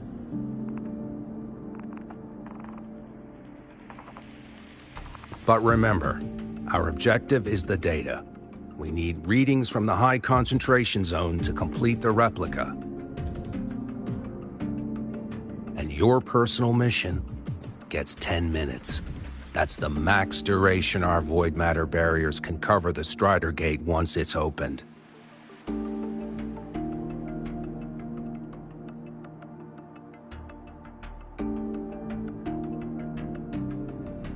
After 10 minutes, you return to Lahai Roy, whether you found Imeth or not. Do you accept?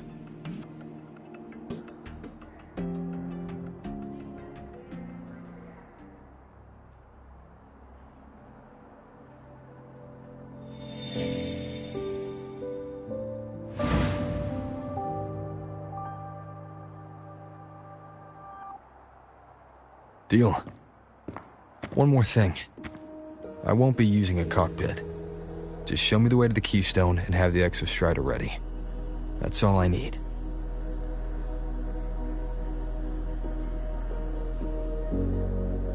Huh. Still full of surprises. Always bringing us the unconventional. Lucilla, run a high-pressure sync test for the Synchronist. I've seen the physical eval, but I want live data for validation.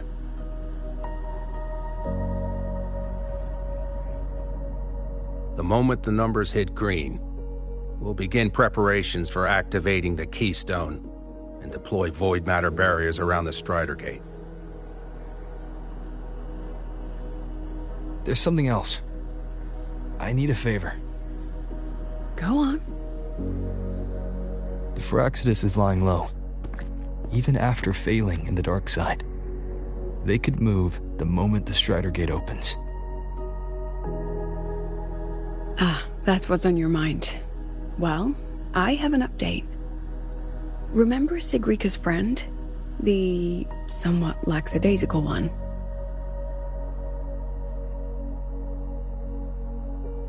You mean Denia? That's the one. She's gone missing. Our investigation points to her being the agent the Grand Architect referred to. But don't let it distract you. I have a reliable friend keeping an eye on Firaxidus activity. You just focus on waking the giant. Leave the rest to us, Rover.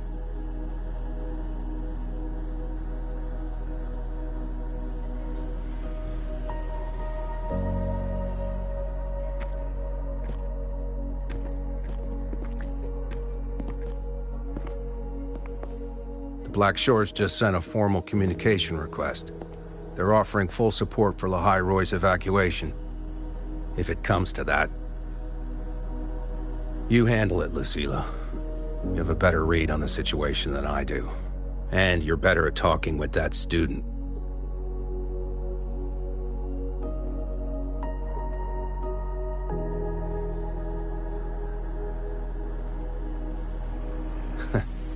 If there's anything else you want to ask me, now's the time.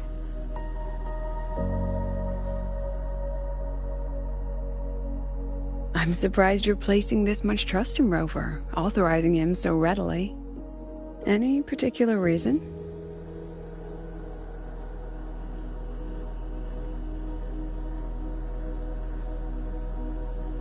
We're different, President. I'm a businessman, and businessmen trust their instincts for a good investment.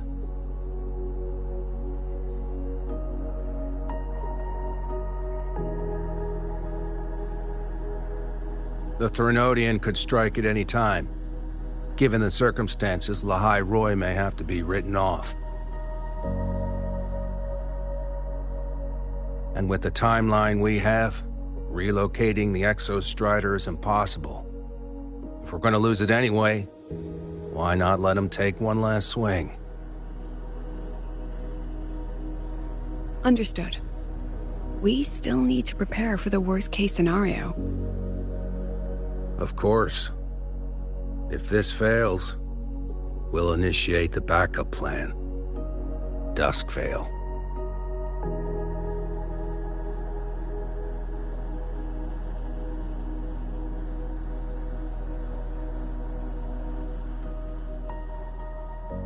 Ugh, that guy gives me the creeps. What kind of place is the new Federation anyway? Nah, are they all gonna be like that? We'll find out when we get there, Abby.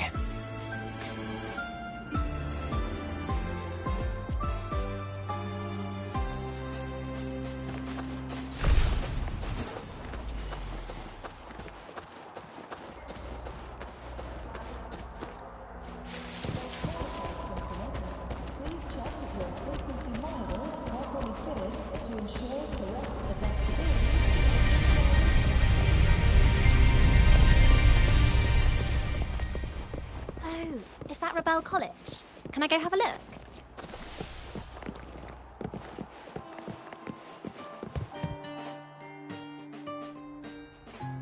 So you're that student, huh? I'm Sakia. I'll be overseeing and evaluating your test today. Lucilla filled me in on everything. This synchronization test is far more intense than the standard procedure. We're simulating the neural load of a direct link with the Exostrider. If you feel anything off, you call it. I won't allow the test to continue under overclocking conditions. Review and confirm the safety protocols before entering the cockpit. Good. The cabin systems are configured. The simulator cockpit is right there. I'll be watching your metrics closely the whole time. I hope you pass the test smoothly.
Neural network connected. Tactical model constructed. Resonator vital signs synchronized.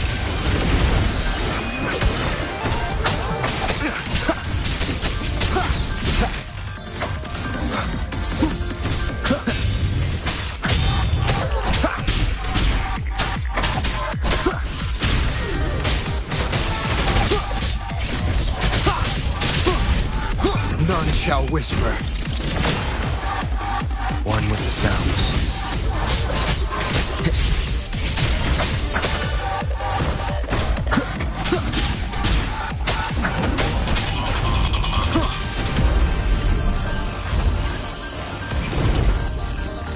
Down with the curtain. Shadow follows.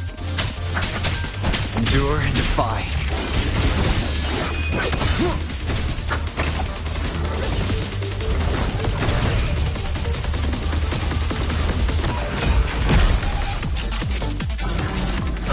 Shadow descends.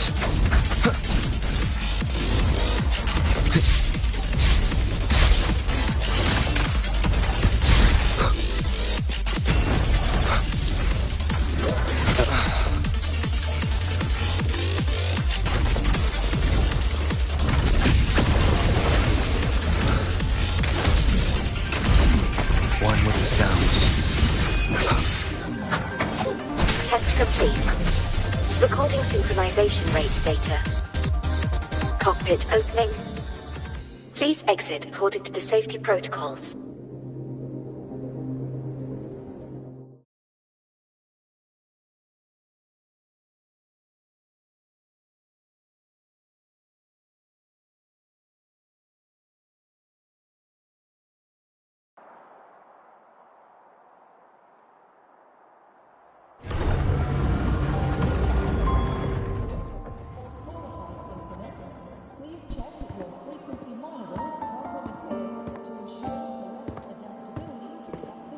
How did you get all the way here from the lake house? She wanders into the academy sometimes. Usually her caretaker bot escorts her back pretty quick, but today she was being difficult.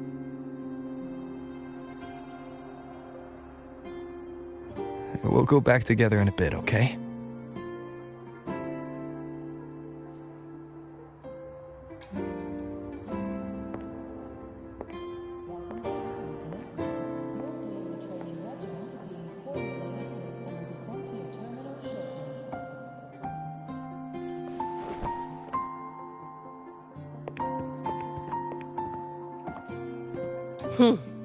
So the little terror can be quiet. Never thought I'd see the day.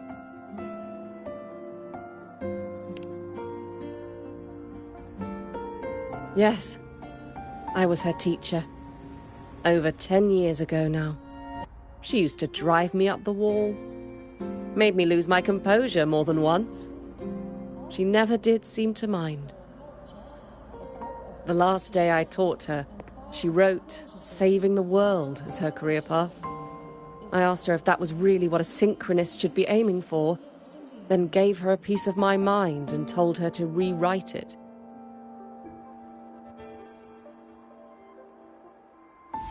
She didn't even get upset, just smiled, took the form and walked away.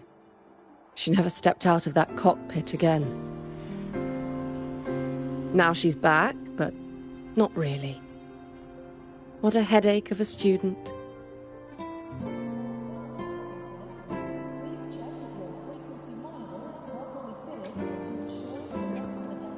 Lucilla told me you're her family. Is that true? Yes. And you're planning to pilot the Exostrider and bring her back from the Strider Gate? That's the plan. Sounds like an absurd, bold, utterly delusional idea. No one knows what's actually behind that gate.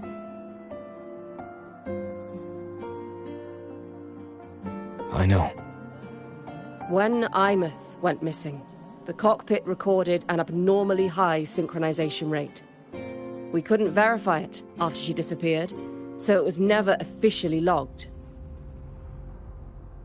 Your test results are just shy of hers overall, but in some sectors they're even higher. You've passed.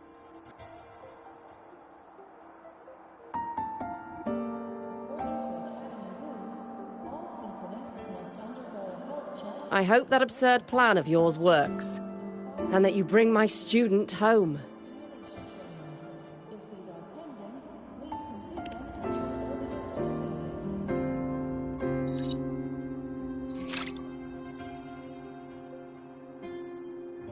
The results are out, but preparing the Exostrider will take time. You'll need to wait around 2 days. We'll let you know when it's ready.